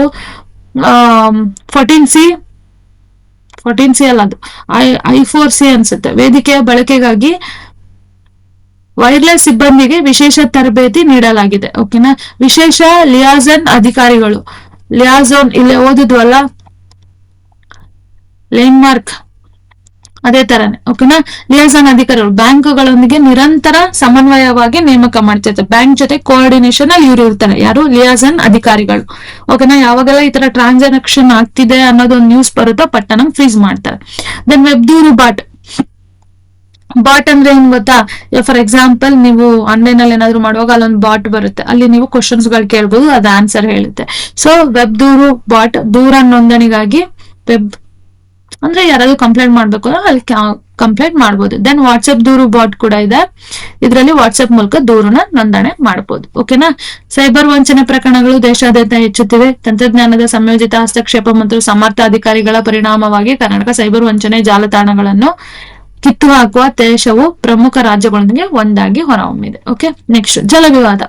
ಮೇಕೆದಾಟು ಕಾವೇರಿ ವಿವಾದ ಏನಾಯ್ತು ನೋಡೋಣ. ತಮಿಳುನಾಡು ವಿಧಾನಸಭೆಯು ಕಾವೇರಿ ನದಿಯ ಮೇಲೆ ಕರ್ನಾಟಕದ 9,000 ಕೋಟಿ ಮೇಕೆದಾಟು ಅಣೆಕಟ್ಟು ಯೋಜನೆಯನ್ನು ಏಕಮತದಿಂದ ವಿರೋಧಿಸಿ ನಿಯಂತ್ರಣವನ್ನು ಅಂಗೀಕರಿಸಿದೆ. ಏನು ಕರ್ನಾಟಕ ಈ ಮೇಕೆದಾಟು ಪ್ರೋಗ್ರಾಮ್ ನಡೆಸಬೇಕು, ಅಣೆಕಟ್ಟು ಯೋಜನೆ ನಡೆಸ್ತಿತ್ತು ಪ್ಲಾನ್ಗೆ, ತಮಿಳುನಾಡು ವಿಧಾನಸಭೆಯಲ್ಲಿ ಏಕಮತದೊಂದಿಗೆ ವಿರೋಧವನ್ನ ಅಂಗೀಕರಿಸಿದ್ದಾರೆ, ಅಂದ್ರೆ ಅಪೋಸ್ ಮಾಡಿದ್ದಾರೆ. ಓಕೆನಾ, ಮೇಕೆದಾಟು ಮಾಡೋದಕ್ಕೆ ಒಪ್ಕೊಂಡಿಲ್ಲ, ಅವರು ಅಪೋಸ್ ಮಾಡಿದ್ದಾರೆ. ಓಕೆನಾ, ಅದರಲ್ಲೂ ಏಕಮತದೊಂದಿಗೆ. 9,000 ಕೋಟಿ ಪ್ರಾಜೆಕ್ಟ್ ಅದು. ತಮಿಳುನಾಡಿನ ವಿರೋಧಕ್ಕೆ ಕಾರಣಗಳು, ಯಾಕೆ ಅವ್ರು ರಿಜೆಕ್ಟ್ ಮಾಡ್ತಿದಾರೆ ಒಪ್ಕೊಂತಿಲ್ಲ. ಕಾವೇರಿ ಜಲಾನಯನ ಪ್ರದೇಶವು ಈಗಾಗಲೇ ಸಂಪೂರ್ಣವಾಗಿ ಹಂಚಿಕೆಯಾಗಿದೆ. ಓಕೆ, ಕರ್ನಾಟಕದಾಗ ಏಕಪಕ್ಷೀಯ ಕ್ರಮವು ಅಸ್ತಿತ್ವದಲ್ಲಿರುವ ನೀರಿನ ಹಂಚಿಕೆ ಮತ್ತು ಬೆಸೆನ್ ರಾಜ್ಯಗಳ ಸಮ್ಮತಿಯನ್ನು ಕಡೆಗಣಿಸುತ್ತದೆ. ಟ್ರಿಬ್ಯುನಲ್ ಮತ್ತು ಸುಪ್ರೀಂ ಕೋರ್ಟ್ ಅಭಿಪ್ರಾಯಗಳು ತಮಿಳುನಾಡಿಗೆ ಅನುಕೂಲಕರವಾಗಿವೆ. ಅಂದ್ರೆ ಟ್ರಿಬ್ಯುನಲ್ ಮತ್ತೆ ಸುಪ್ರೀಂ ಕೋರ್ಟ್ ತಮಿಳುನಾಡಿಗೆ ಸಪೋರ್ಟಿವ್ ಆಗಿರೋದನ್ನ ನೋಡಬಹುದು. ಕರ್ನಾಟಕದ ನಿಲುವು ಏನು ಹೇಳುತ್ತೆ? ಯೋಜನೆಯು ಪ್ರಾಥಮಿಕ ಕುಡಿಯುವ ನೀರು ಮತ್ತೆ ಎಲೆಕ್ಟ್ರಿಸಿಟಿ ಪ್ರೊಡಕ್ಷನ್ ಮೇನ್ ಫೋಕಸ್ ಇರೋದೇ. ಯಾಕೆ ಮಾಡಬೇಕು ಮೇಕೆದಾಟು ಪ್ರಾಜೆಕ್ಟ್ ಅಂದ್ರೆ ಕುಡಿಯೋ ನೀರಿಗೆ ಮತ್ತೆ ಎಲೆಕ್ಟ್ರಿಸಿಟಿ ಜನರೇಷನ್ಗೆ. ಓಕೆ, ದೆನ್ ತಮಿಳುನಾಡಿನ ರೈತರಿಗೆ ನೀರಾವರಿ ಪ್ರಯೋಜನಗಳಿವೆ ಎಂದು ಸಚಿವ ರಾಮಲಿಂಗ. ಇದರಿಂದ ಏನಾಗುತ್ತೆ ಅಂದ್ರೆ ತಮಿಳುನಾಡಲ್ಲಿರುವಂತವರಿಗೂ ವಾಟರ್ ಬೆನಿಫಿಟ್ ಅಥವಾ ನೀರಾವರಿ ಇರಿಗೇಷನ್ ಬೆನಿಫಿಟ್ ತಗೊಬಹುದು ಅಂತ ಹೇಳ್ತಿದ್ದಾರೆ. ತಮಿಳುನಾಡಿನ ಚರ್ಚೆ ಸಿದ್ಧತೆ ವ್ಯಕ್ತಪಡಿಸಲಾಯಿತು. ಕಾವೇರಿ ನದಿ ವಿವಾದವು ಕರ್ನಾಟಕ ಮತ್ತು ತಮಿಳುನಾಡು ನಡುವಿನ ದೀರ್ಘಕಾಲದ ವಿವಾದವಾಗಿದೆ. ಸುಪ್ರೀಂ ಕೋರ್ಟ್ ಮತ್ತು ಕಾವೇರಿ ಟ್ರಿಬ್ಯುನಲ್ ಈ ಬಗ್ಗೆ ತೀರ್ಪುಗಳನ್ನು ನೀಡಿವೆ. ಓಕೆ, ನೆಕ್ಸ್ಟ್ ಪ್ರಮುಖ ಅಂಕಿಅಂಶಗಳನ್ನ ನೋಡೋಣ. ವಿಶೇಷ ಪ್ರಮುಖ ಅಂಕಿಅಂಶಗಳು. ಕೇಂದ್ರ ತೆರಿಗೆ ವಿತರಣೆ 4 ಲಕ್ಷ ಕೋಟಿ ವಿತರಣೆ ಮಾಡಿರೋದು. 4 ಲಕ್ಷ ಕೋಟಿ ಕೇಂದ್ರದಿಂದ, ಸೆಂಟ್ರಲ್ ಇಂದ. ಕೈಗಾರಿಕಾ ಯೋಜನೆಗಳಿಗೆ 7,506 ಕೋಟಿ ಯೋಜನೆಗಳಿಗೆ ಬಂದಿರುವಂತದ್ದು. ಯಾವ್ದ್ರಿಂದ? ಸೆಂಟ್ರಲ್ ಇಂದ ಕೈಗಾರಿಕಾ ಯೋಜನೆಗಳಿಗೆ. ಅದರಲ್ಲೂ 55 ಯೋಜನೆಗಳನ್ನ ತಗೊಂಡ್ಬಂದಿದ್ದಾರೆ, ನಾವು ಮೇಲೆ ಓದಿದ್ವಿ. ದೆನ್ ಉದ್ಯೋಗ ಸೃಷ್ಟಿಯಲ್ಲಿ ಕೈಗಾರಿಕಾ ಯೋಜನೆಗಳಿಂದ 28,000 ಪ್ಲಸ್ ಎಂಪ್ಲಾಯ್ಮೆಂಟ್ ಜನರೇಷನ್ ಆಗುತ್ತೆ. ಮಳೆ ಕೊರತೆ 42% ಇದೆ. ನೀರಿನ ಯೋಜನೆಗಳು ಅಥವಾ ನೀರಿನ ಕೊರತೆಯ ಗ್ರಾಮಗಳಿಗೆ 826 ಗ್ರಾಮಗಳನ್ನ ನೋಡ್ಬೋದು. ಇಷ್ಟು ಗ್ರಾಮಗಳು ನೀರಿನ ಕೊರತೆಯಿಂದ ಬಳಲ್ತಿದಾವೆ. ದೆನ್ ಸೈಬರ್ ವಂಚನೆ ಫ್ರೀಸ್ ಅಲ್ಲಿ 436 ಕೋಟಿ ಫ್ರೀಸ್ ಮಾಡಿರೋದನ್ನ ನೋಡ್ಬೋದು. ಓಕೆ, 17%. ದೆನ್ ಪ್ರವಾಸೋದ್ಯಮ ಯೋಜನೆಗೆ ಕರಾವಳಿ, ಅದರಲ್ಲೂ ಕರಾವಳಿ ಬೆಲ್ಟ್ ಅಲ್ಲಿ ಪ್ರವಾಸೋದ್ಯಮ ಯೋಜನೆ ತಗೊಂಡ್ಬಂದಿದಾರೋ ಇದಕ್ಕೆ 1,260 ಕೋಟಿನ ನೋಡ್ಬೋದು. ದೆನ್ ಯುವ ಕ್ಲಬ್ಗಳು 10,000 ಯುವ ಕ್ಲಬ್ಗಳು ಬರ್ಬೇಕು ಅನ್ನೋದು ಬರುತ್ತೆ ಅನ್ನೋದು ಒಂದು ಪ್ಲಾನ್ ಆಗಿದೆ. ಇದು recent development, recent current affairs. ಯಾರು ಬಂದ್ಮೇಲೆ ಶಿವಕುಮಾರ್ ಅಲ್ವಾ, ಅವ್ರು ಬಂದ್ಮೇಲೆ, ಅವ್ರು ಮುಖ್ಯಮಂತ್ರಿ ಆದ್ಮೇಲೆ ಬಂದಿರುವಂತಹ ಅಥವಾ ಪ್ಲಾನ್ ಇದು. ಓಕೆನಾ, ಸೆಂಟ್ರಲ್ ಗವರ್ಮೆಂಟ್ ನ ಬಿಟ್ಟು ಸ್ಟೇಟ್ ಗವರ್ಮೆಂಟ್ ಯಾವ ಪ್ಲಾನ್ ಗಳು ಮಾಡಿದೆ ಅನ್ನೋದು ಇದು. ದೆನ್ ನೆಕ್ಸ್ಟ್ ನಾವು ನ್ಯಾಷನಲ್ ಕರೆಂಟ್ ಅಫೇರ್ಸ್ ನಾವು ಓದ್ತೀವಿ. ಭಾರತದ ಪ್ರಮುಖ ಘಟನೆಗಳು, ಪ್ರಸ್ತುತ ಘಟನೆಗಳು ಜಾನಿಂದ ಜೂನ್ 2026 ತನಕ. ಕ್ಲಾಸ್ ಮುಂದುವರ್ಸೋಣ ಇಲ್ಲ ನೆಕ್ಸ್ಟ್ ಇನ್ನೊಂದು ಕ್ಲಾಸ್ ಮಾಡೋಣ ಅಂತ ಯೋಚನೆ ಮಾಡ್ತಾ ಇದ್ದೀನಿ. ಇಲ್ಲ ಇದ್ರಲ್ಲೇ ಮುಗಿಸ್ಬೋಣ ಅನ್ಕೊಂತೀನಿ. ಓಕೆ, ಇದ್ರಲ್ಲೇ ಮುಗಿಸ್ಬೋಣ, ಯಾಕೆ ಇನ್ನೊಂದು ಕ್ಲಾಸ್ ಬೇಡ. ಓಕೆ, ಫಸ್ಟ್ ರಕ್ಷಣಾ ಮತ್ತು ಸ್ವಾವಲಂಬನೆಯಲ್ಲಿ ಏನ್ ಕಾನ್ಸೆಪ್ಟ್ ಇದೆ ನೋಡೋಣ, ಏನ್ ಕರೆಂಟ್ ಅಫೇರ್ಸ್ ಇದೆ. ಆಪರೇಷನ್ ಸಿಂಧೂರ್, ಸ್ವದೇಶಿ ರಕ್ಷಣಾ ಸಾಮರ್ಥ್ಯದ ಯಶಸ್ಸು. ಆಪರೇಷನ್ ಸಿಂಧೂರ್ ಎಂಬುದು ಮೇ 2025 ಅಲ್ಲಿ ಪಹಲ್ಗಾಮ್ ಭಯೋತ್ಪಾದಕ ದಾಳಿಗೆ ಪ್ರಕ್ರಿಯೆಯಾಗಿ ಭಾರತವು ನಡೆಸಿದ ನಿರ್ಣಾಯಕ ಮಿಲಿಟರಿ ಕಾರ್ಯಾಚರಣೆ. ಇದೊಂದು ಮಿಲಿಟರಿ ಕಾರ್ಯಾಚರಣೆ ಆಗಿದ್ದು ಪಹಲ್ಗಾಮ್ ಅಲ್ಲಿ ಭಯೋತ್ಪಾದಕ ದಾಳಿ ಆಗಿತ್ತಲ್ವಾ 2025ರಲ್ಲಿ, ಅದ್ರ ವಿರುದ್ಧವಾಗಿ ನಡೆಸಿದಂತಹ ಕಾರ್ಯಾಚರಣೆ ಆಗಿತ್ತು. ಈ ಕಾರ್ಯಾಚರಣೆಯಲ್ಲಿ ಸ್ವದೇಶಿ ರಕ್ಷಣಾ ವೇದಿಕೆಗಳು ಪ್ರಮುಖವಾಗಿ ಪಾತ್ರವಹಿಸಿದ್ವು. ಓಕೆ, ವಿವರವಾದ ವಿಶ್ಲೇಷಣೆ ನೋಡೋಣ. ಏನು ಅಂದ್ರೆ, ರಕ್ಷಣಾ ಸಚಿವ ರಾಜನಾಥ್ ಸಿಂಗ್ ಅವರು ಹೇಳಿದ್ದೇನು ಅಂದ್ರೆ, ಈ ಕಾರ್ಯಾಚರಣೆಯ ನಂತರ ಸ್ವದೇಶಿ ರಕ್ಷಣಾ ವೇದಿಕೆಗಳಲ್ಲಿ ನಂಬಿಕೆಯು ಹೆಚ್ಚಾಗಿದೆ. ಆ ಟೈಮಲ್ಲಿ ಈ ಕಾರ್ಯಾಚರಣೆ ನಡೆಸಿದ್ರಲ್ಲ, ಈ ಮಿಲಿಟರಿ ಕಾರ್ಯಾಚರಣೆಯಲ್ಲಿ ಸ್ವದೇಶಿ ರಕ್ಷಣಾ ವೇದಿಕೆಗಳ ಮೇಲೆ ನಂಬಿಕೆ ಹೆಚ್ಚಾಗುತ್ತೆ ಅಂತ ಅವ್ರು ಹೇಳಿದ್ದಾರೆ. ಓಕೆನಾ. ದೆನ್ 2020ರಲ್ಲಿ ರಕ್ಷಣಾ ಉತ್ಪಾದನೆ 1.78 ಲಕ್ಷ ಕೋಟಿಗೂ ಹೆಚ್ಚಿದೆ. ಓಕೆನಾ. ದೆನ್ 8ರಿಂದ 9 ವರ್ಷಗಳ ಹಿಂದೆ 2017-18ರಲ್ಲಿ ಸುಮಾರು 46,000 ಕೋಟಿ ಇದಕ್ಕೆ ಅಂತಾನೆ ಮಾಡಿದ್ದಾರೆ. ಇದು ಸುಮಾರು 4 ಪಟ್ಟು ಹೆಚ್ಚಳವನ್ನ ಸೂಚಿಸಬಹುದು. ಅಂದ್ರೆ 8 ಅಥವಾ 9 ವರ್ಷದ ಹಿಂದೆ 46,000 ಕೋಟಿ ಈ ಮಿಲಿಟರಿ ಕಾರ್ಯಾಚರಣೆಗೆ ಅಂತ ಎತ್ತಿಡ್ತಿದ್ರು. ಬಟ್ ಅದು ಇವಾಗ ನೋಡಿದ್ರೆ 1.78 ಲಕ್ಷದ ತನಕ ಅದಕ್ಕೆ ಅಂತಾನೆ ಮೀಸಲಿಡ್ತಿದ್ದಾರೆ. ಓಕೆನಾ. ಯಾವ್ದಕ್ಕೆ? ಸ್ವದೇಶಿ ರಕ್ಷಣಾ ವೇದಿಕೆಗಳು ಅಥವಾ ಮಿಲಿಟರಿ ಕಾರ್ಯಾಚರಣೆಗಳಿಗೆ. ಓಕೆನಾ. ಅಂದ್ರೆ ಆಲ್ಮೋಸ್ಟ್ 4 ಪಟ್ಟು ಹೆಚ್ಚಳ ಆಗಿದೆ. ಸೊ ಇದರಿಂದ ಏನಾಗುತ್ತೆ ಅಂದ್ರೆ ನಂಬಿಕೆ ಬರುತ್ತೆ ಜನಗಳಿಗಾಗ್ಲಿ, ದೇಶದ ಮೇಲೆ ಒಂದು ರಕ್ಷಣಾ ವೇದಿಕೆಗಳಲ್ಲಿ ನಂಬಿಕೆ ಬರೋದನ್ನ ನಾವು ನೋಡ್ಬೋದು. ದೆನ್ ರಕ್ಷಣಾ ರಫ್ತು ಅಂಕಿಅಂಶಗಳನ್ನ ನೋಡೋಣ. 2026ರಲ್ಲಿ 38,000 ಕೋಟಿ ಹೆಚ್ಚಿತ್ತು. ಓಕೆ, ಶೀಘ್ರದಲ್ಲೇ 40,000 ಕೋಟಿ ತಲುಪುವಂತ ನಿರೀಕ್ಷೆ ಇದೆ. 2013-14ರಲ್ಲಿ ಕೇವಲ 686 ಕೋಟಿ ಈ ರಕ್ಷಣಾ ರಫ್ತಿಗೆ ಇಟ್ಟಿದ್ರು. ಓಕೆ, ದೆನ್ ಇದು 57 ಪಟ್ಟು ಹೆಚ್ಚಾಗಿದೆ. ಹಿನ್ನೆಲೆ ಭಾರತವು ಕಳೆದ 12 ವರ್ಷಗಳಲ್ಲಿ ಕೊರತೆಯಿಂದ ಸ್ವಾವಲಂಬನೆಯಿಂದ ಆತ್ಮವಿಶ್ವಾಸಕ್ಕೆ ಮತ್ತು ಆತ್ಮವಿಶ್ವಾಸದಿಂದ ವಿಕಸಿತ ಭಾರತದ ಕಡೆಗೆ ಪ್ರಯಾಣಿಸಿದೆ. ಅಂದ್ರೆ ಅವಾಗ ಕೊರತೆ ಇತ್ತು, ಯಾವುದೇ ತರ ನಮ್ಮಲ್ಲಿ ರಕ್ಷಣಾ ತಂತ್ರಜ್ಞಾನದಲ್ಲಿ ಅಷ್ಟು ಡೆವಲಪ್ಮೆಂಟ್ಸ್ ಗಳು ಇರ್ಲಿಲ್ಲ. ಬಟ್ ಈಗ ಕೊರತೆಯಿಂದ ಸ್ವಾವಲಂಬನೆಯಿಂದ ಆತ್ಮವಿಶ್ವಾಸದಿಂದ ವಿಕಸಿತ ಭಾರತದ ಕಡೆಗೆ ಮುನ್ನುಗ್ಗಿರೋದನ್ನ ನಾವು ನೋಡ್ಬೋದು ಅಂತ ರಾಜನಾಥ್ ಸಿಂಗ್ ಹೇಳ್ತಾರೆ. ಈ ಸ್ಟೇಟ್ಮೆಂಟ್ ಯಾರು ಹೇಳಿದ್ರು ಅಂತ ಕೇಳ್ಬೋದು. ಸ್ವದೇಶಿ ರಕ್ಷಣಾ ಉತ್ಪಾದನೆಯು ಆತ್ಮನಿರ್ಭರ್ ಭಾರತ ಅಭಿಯಾನದ ಪ್ರಮುಖ ಯಶಸ್ಸಲ್ಲಿ ಒಂದಾಗಿದೆ. ಆತ್ಮನಿರ್ಭರ್ ಕಾನ್ಸೆಪ್ಟ್ ಪ್ರಕಾರ ಅದೇನ್ ಅಭಿಯಾನ ತಂದಿದ್ರೋ ಅದ್ರ ಪ್ರಕಾರ ಇದು ಕೂಡ ಅದ್ರಲ್ಲಿ ಒಂದಾಗಿದೆ. ಯುದ್ಧ ಭೂಮಿಯಲ್ಲಿ ಸ್ವದೇಶಿ ಆಯುಧಗಳು ಅಂದ್ರೆ ಸೆಲ್ಫ್ ಮೇಡ್ ಆಯುಧಗಳನ್ನ ಬಳಸೋದು ಒಂದು ಮೇನ್ ಕಾನ್ಸೆಪ್ಟ್ ಆಗಿತ್ತು. ಯಶಸ್ಸು ರಕ್ಷಣಾ ತಂತ್ರಜ್ಞಾನದಲ್ಲಿ ಭಾರತ ಸಾಮರ್ಥ್ಯವನ್ನು ಪ್ರದರ್ಶಿಸಿದೆ. ಇಂಡಿಯನ್ ಕೆಪಾಸಿಟಿನ ಯಾವಾಗ್ಲೂ ಅಷ್ಟೆಲ್ಲ ಸೆಲ್ಫ್ ಮೇಡ್, ನಾವೇ ನಮ್ಗೆ ಬೇಕಾಗಿರುವಂತಹ ರಕ್ಷಣಾ ಆಯುಧಗಳನ್ನ ಡೆವಲಪ್ ಮಾಡೋದ್ರಿಂದ ಬೇರೆ ಎಲ್ರಿಗೂ ನಾವೆಷ್ಟು ಸ್ಟ್ರಾಂಗ್ ಇದೀವಿ, ಎಷ್ಟು ಸೆಲ್ಫ್ ಡಿಪೆಂಡೆಂಟ್ ಆಗಿದೀವಿ ಅನ್ನೋದು ತೋರ್ಸುತ್ತೆ, ಇಂಡಿಪೆಂಡೆಂಟ್ ಆಗಿರೋದನ್ನ ತೋರ್ಸುತ್ತೆ. ಓಕೆ, ದೆನ್ ಆಪರೇಷನ್ ಸಿಂಧೂರ್, ರಕ್ಷಣಾ ಉತ್ಪಾದನೆ, ರಫ್ತು ಅಂಕಿಅಂಶಗಳು, ಆತ್ಮನಿರ್ಭರ್ ಕಾನ್ಸೆಪ್ಟ್, ದೆನ್ ರಕ್ಷಣಾ ಸ್ವಾವಲಂಬನೆ ಬಗ್ಗೆ ಕಾನ್ಸೆಪ್ಟ್ ಗಳನ್ನ ಸ್ವಲ್ಪ ನೋಡ್ಕೊಳ್ಳಿ. ನೆಕ್ಸ್ಟ್ ಅಂತಾರಾಷ್ಟ್ರೀಯ ಸಂಬಂಧ ನೋಡೋಣ. International relation. ಭಾರತ ಜಪಾನ್ ಶೃಂಗಸಭೆ ಹೊಸ ಅಧ್ಯಾಯ. ಜಪಾನಿನ ಪ್ರಧಾನಮಂತ್ರಿ ಸನೆ ತಕೈಚಿ ಅವರು ಭಾರತ ಜಪಾನ್ ಶೃಂಗಸಭೆಗಾಗಿ ಭಾರತಕ್ಕೆ ಭೇಟಿ ನೀಡಿದ್ರು. ಯಾರು? ಜಪಾನಿನ ಪ್ರಧಾನಮಂತ್ರಿ ಇಂಡಿಯಾಗೆ ಭೇಟಿ ನೀಡಿದ್ರು ಶೃಂಗಸಭೆಗಾಗಿ. ಈ ಶೃಂಗಸಭೆಯು ಎರಡೂ ದೇಶಗಳ ನಡುವಿನ ವಿಶೇಷ ಕಾರ್ಯತಂತ್ರಗಳ ಪಾಲುದಾರಿಕೆಯಲ್ಲಿ ಹೊಸ ಅಧ್ಯಯನವನ್ನು ತೆರೆದಿದೆ. ಓಕೆ, ಏನೇನೆಲ್ಲ ವಿಶ್ಲೇಷಣೆ ಆಯ್ತು, ಏನೇನ್ ನಡೀತು ನೋಡೋಣ. ಅಲ್ಲಿ ಆರ್ಥಿಕ ಸುರಕ್ಷತಾ ಕುರಿತು ಜಂಟಿ ಘೋಷಣೆ. 5 ಪ್ರಮುಖ ಕ್ಷೇತ್ರಗಳಲ್ಲಿ ಪ್ಯಾಕೇಜ್ ಆಧಾರಿತ ಸಹಯೋಗ. 5 ಪ್ರಮುಖ ಕ್ಷೇತ್ರಗಳಲ್ಲಿ ಪ್ಯಾಕೇಜ್ ಆಧಾರಿತವಾಗಿ ಸಹಯೋಗ ನಡೆಸಬೇಕು ಅಂತ ಪ್ಲಾನ್ ಮಾಡಿದ್ದಾರೆ. ಯಾವ್ದು 5 ಕ್ಷೇತ್ರಗಳು? ಸೆಮಿಕಂಡಕ್ಟರ್, ನಿರ್ಣಾಯಕ ಖನಿಜಗಳು, ICT, ಸ್ವಚ್ಛ ಇಂಧನ ಮತ್ತು ಔಷಧಿಗಳು. ಓಕೆ, 5 ಕ್ಷೇತ್ರಗಳು ನಿಮಗೆ ಗೊತ್ತಿರ್ಬೇಕು. ಓಕೆ, ದೆನ್ ನೆಕ್ಸ್ಟ್ ಆರ್ಥಿಕ ಬಲಾತ್ಕಾರದ ಬಗ್ಗೆ ಆಳವಾದ ಕಳವಳಿ ವ್ಯಕ್ತಪಡಿಸಲಾಯಿತು. ಪರೋಕ್ಷವಾಗಿ ಚೀನಾದತ್ತ ಗುರಿ ಮಾಡಿ ಆರ್ಥಿಕ ಬಲಾತ್ಕಾರವ ನಡೀತಿದೆ. ಎಕನಾಮಿಕಲ್ ಎಕ್ಸ್ಪ್ಲಾಯ್ಟೇಷನ್, ಕರೆಕ್ಟ್ ಅಲ್ವಾ? ಸೊ ಅದ್ರ ಬಗ್ಗೆ ಮಾತಾಡಿದ್ದಾನೆ. ದೆನ್ ರಕ್ಷಣಾ ಸಹಕಾರದ ಬಗ್ಗೆ ನೋಡೋಣ. Unified complex radio antenna. ಭಾರತ ಜಪಾನ್ ಮೊದಲ ಸಹ ಅಭಿವೃದ್ಧಿ ರಕ್ಷಣಾ ಯೋಜನೆ. ಅಂದ್ರೆ ಭಾರತ ಮತ್ತು ಜಪಾನ್ ನಡುವೆ ಫಸ್ಟ್ ಟೈಮ್ ಒಂದು ರಕ್ಷಣಾ ಯೋಜನೆ ನಡೀತಿದೆ. ಓಕೆ, ನೆಕ್ಸ್ಟ್ ಜಪಾನ್ ಭಾರತಕ್ಕೆ MSDF ನ ಆಧುನಿಕ ಯುದ್ಧ ನೌಕೆಗಳಲ್ಲಿ ಬಳಸಲಾಗುವ ಸಂವಹನ ಆಂಟೆನಾಗಳನ್ನು ಒದಗಿಸಲಿದೆ. 2+2 ಸಂವಾದವನ್ನು ಟೋಕಿಯೋದಲ್ಲಿ ಈ ವರ್ಷಾಂತ್ಯಕ್ಕೆ ನಿಗದಿಸಲ್ಪಡಲಾಗಿದೆ. ಓಕೆ, ನೆಕ್ಸ್ಟ್ ಅಂದ್ರೆ ಆಂಟೆನಾಗಳನ್ನ ಒದಗಿಸ್ತೀವಿ, ಸೆಲ್ಫ್ ಮೇಡ್ ಅನ್ನೋದು ಹೇಳಿದ್ದಾರೆ. ಓಕೆನಾ. ನೆಕ್ಸ್ಟ್ ಹೂಡಿಕೆಗಳು, ಇನ್ವೆಸ್ಟ್ಮೆಂಟ್ ನೋಡೋಣ. ಜಪಾನ್ ಸುಮಾರು 2 ಟ್ರಿಲಿಯನ್ ಯೆನ್ ಹೂಡಿಕೆ ಘೋಷಿಸಿದೆ. ಇನ್ವೆಸ್ಟ್ ಮಾಡ್ತೀನಿ ಇಂಡಿಯಾದಲ್ಲಿ ಅಂತ ಹೇಳಿದೆ. Almost $12 billion. ಓಕೆ, ಮುಂದಿನ 10 ವರ್ಷಗಳಲ್ಲಿ ಜಪಾನ್ ಹೂಡಿಕೆಯನ್ನು 10 ಟ್ರಿಲಿಯನ್ ಯೆನ್ಗೆ ಮತ್ತು ಜಪಾನ್ ಕಂಪನಿಗಳ ಸಂಖ್ಯೆಯನ್ನು ದ್ವಿಗುಣಗೊಳಿಸುವ ಗುರಿ. ಜಪಾನ್ ಕಂಪನಿಗಳು ಜಾಸ್ತಿ ಇಲ್ಲಿ ಬರ್ಬೇಕು, ಅದ್ರ ಜೊತೆಗೆ 10 ಟ್ರಿಲಿಯನ್ ಜಾಸ್ತಿ ಆಗುವಂತದ್ದನ್ನ ನಾವು ನೋಡ್ಬೋದು ಮುಂದಿನ 10 ವರ್ಷದಲ್ಲಿ. ದೆನ್ ತಂತ್ರಜ್ಞಾನದಲ್ಲಿ ನೋಡೋಣ.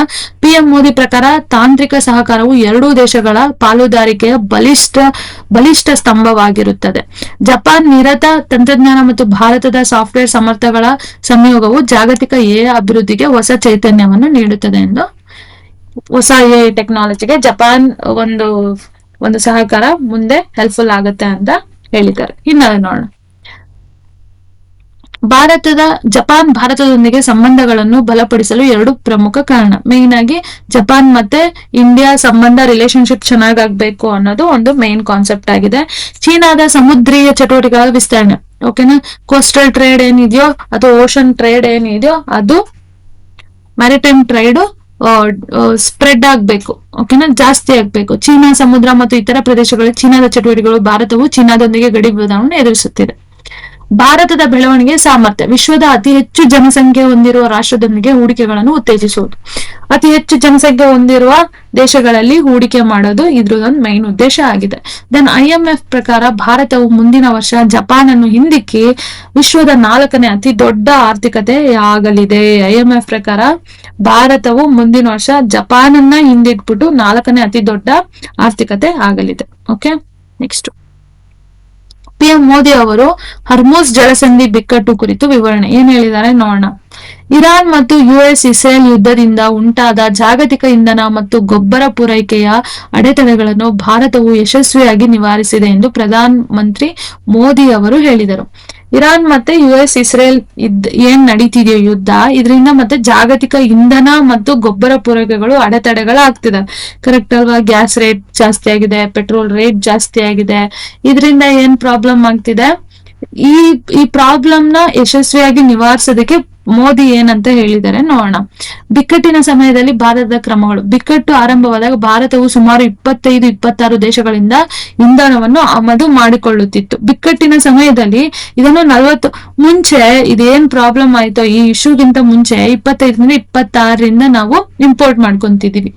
ಇವಾಗ ನಾವು ಸದ್ಯಕ್ಕೆ 40 ದೇಶಕ್ಕಿಂತ ಹೆಚ್ಚು ದೇಶಗಳಿಂದ ಇಂಪೋರ್ಟ್ ಮಾಡ್ಕೊಂತಿದೀವಿ. ಓಕೆನಾ? ದೆನ್ ಸರ್ಕಾರದ ಮೇಲೆ ಹೊರೆ. ಏಪ್ರಿಲ್-ಜೂನ್ ನಡುವೆ ತೈಲ ಕಂಪನಿಗಳು 75,000 ಕೋಟಿಗೂ ಹೆಚ್ಚು ನಷ್ಟವನ್ನು ಅನುಭವಿಸಿರೋದನ್ನ ನಾವು ನೋಡ್ಬೋದು. 75,000ಕ್ಕಿಂತ ಹೆಚ್ಚು ನಷ್ಟ ಆಗಿರೋದನ್ನ ನೋಡ್ಬೋದು. ಓಕೆನಾ? ಸರ್ಕಾರವು ಈ ಹೊರೆಯನ್ನು ಹೀರಿಕೊಂಡಿತ್ತು. ಅಬಕಾರಿ ಸುಂಕವನ್ನು ಪ್ರತಿ ಲೀಟರ್ಗೆ 10 ರೂಪಾಯಿ ಅಂತೆ ಜಾಸ್ತಿ ಮಾಡಿತು. ಅಬಕಾರಿ ಸುಂಕ ಏನಾಯ್ತು? 10 ರೂಪಾಯಿ ಅಷ್ಟು ಜಾಸ್ತಿ ಆಯ್ತು, ಕಡಿಮೆ ಮಾಡಿತು. ಓಕೆನಾ? ಇಂಪೋರ್ಟ್ ಮಾಡ್ಕೊಂತಿದೀವಲ್ಲ, ಅದಕ್ಕೆ 10 ರೂಪಾಯಿ ಕಡಿಮೆ ಮಾಡ್ಕೊಂಡ್ರು. ಓಕೆನಾ?